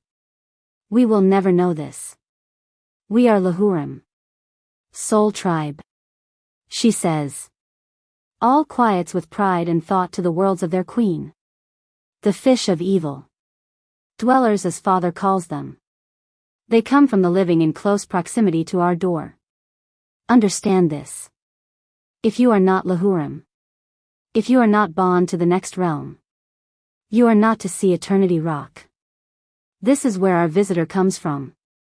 We will block all from the door. These gems should suffice, says Keeomayh while 2 elms reveal stones of black light in their hand. I must say one last from my soul, says Keeomayh. Keeomayh's intuition told him to listen carefully with his heart. Brother and I were never made to stay with you. We are made to leave soon, she says. Half of the crowd roars in chatter. Keeomayh allows this for seconds before speaking. Silence, she yells. The crows instantly quiets. Lahurim is the way of the living and the dead. We are those all will come to. We guide the ethics of this realm with knowledge of the next. There is a balance that needs to be made. A Kelthrunthrus. A prince to father's way. Our way. I've dreamed of this person but was told to wait. That they will seek out their throne before knowing it. I am glad to say they have. The Kelthrunthrus will do well in my place. Do right as your prince. Says Keeomayh. The light from the doorway over the building speaks to Keloan once more in pulse. He connects to it. He hears it. The singing of the dead calls to him. Keeomayh interrupts this by calling his name. Keloan is the Kelthrunthrus father spoke of. May he rise. She says. Keloan looks around shocked as people turn and look at him. Still in robe and fear, the young man is slow to break from the group. Words of encouragement comes from the goddess. Your creator chooses you to lead all in Lahurim. She says as she waves him up. Keloan's mother watches in shock. He knew all along. She says. Keloan slowly walks in from of all in Lahurim to witness. Still taking in what has transpired, Keloan is speechless. I am told your bravery runs in the family. It is what keeps your kin safe, Kelthrunthrus. Says Keeomayh. Your actions save all from the dweller, she continues. Keloan looks to his father, who starts to clap. A slow recognition of applause creeps in until all claps at him. An embarrassment in smile displays on his face. Keeomayh bows to him, which causes the elms to as well. Shaifa follows up. Keeomayh pulls out her sword of green. I gift to you my sword. To protect you and all who comes after you. As you rule over the hearts of the living. And the souls of the dead, Kelthrunthrus. Says Keeomayh with her sword overhead as she kneel. The crowd roars as the young man drops his staff and grabs the sword by handle. Keloan looks at the tip of the sword and touches it with his finger. He starts to like what he will soon be familiar with as his weapon. Keeomayh, while still crouched, looks towards her brother. It is time to see father. She says. Shaifa says. He will see you soon enough. Keeomayh looks confused. We will both see him not too far from now. She says. That is not who I am talking about. Says Shaifa. Keeomayh looks with suspicion. I only ignore your conversations with father. Sister. He says. Keeomayh understood her brother was talking about the ice god at that moment. In the distance, the mountains by sea sit at the horizon of the ocean. The storm has passed and night is almost done. Thunba swims with Kari and Trite by his side in calm waves. The water quiet and waves lush in chilled winds. The gods swim in silence. Thunba looks to his father with sympathy for a dull face. I am sorry she does not see your way, father. I was mistaken. Says Trite. This breaks the ice, sort of speak. Thunba looks on before speaking. You were not my son. She did see it my way. He says. Thunba pets Kari once more. And that there was the problem. He continues. I do not follow. Says a confused octopus giant swims in lapped waves. Our hearts aren't so different from the mortals. They speak of trivial banter. I once thought to be above this. Turns out trivial matters is what the heart bathes in. Says Thunba, staring off into the void. The tentacles on Trite's head mirrors his further confusion. I guess I will never follow. He says. Thunba pauses before speaking. Neither will she. Says Thunba. Kari looks up to Thunba and with a slightly sad face. We should remove more from the river. More fish would flock to the caves. Says Thunba.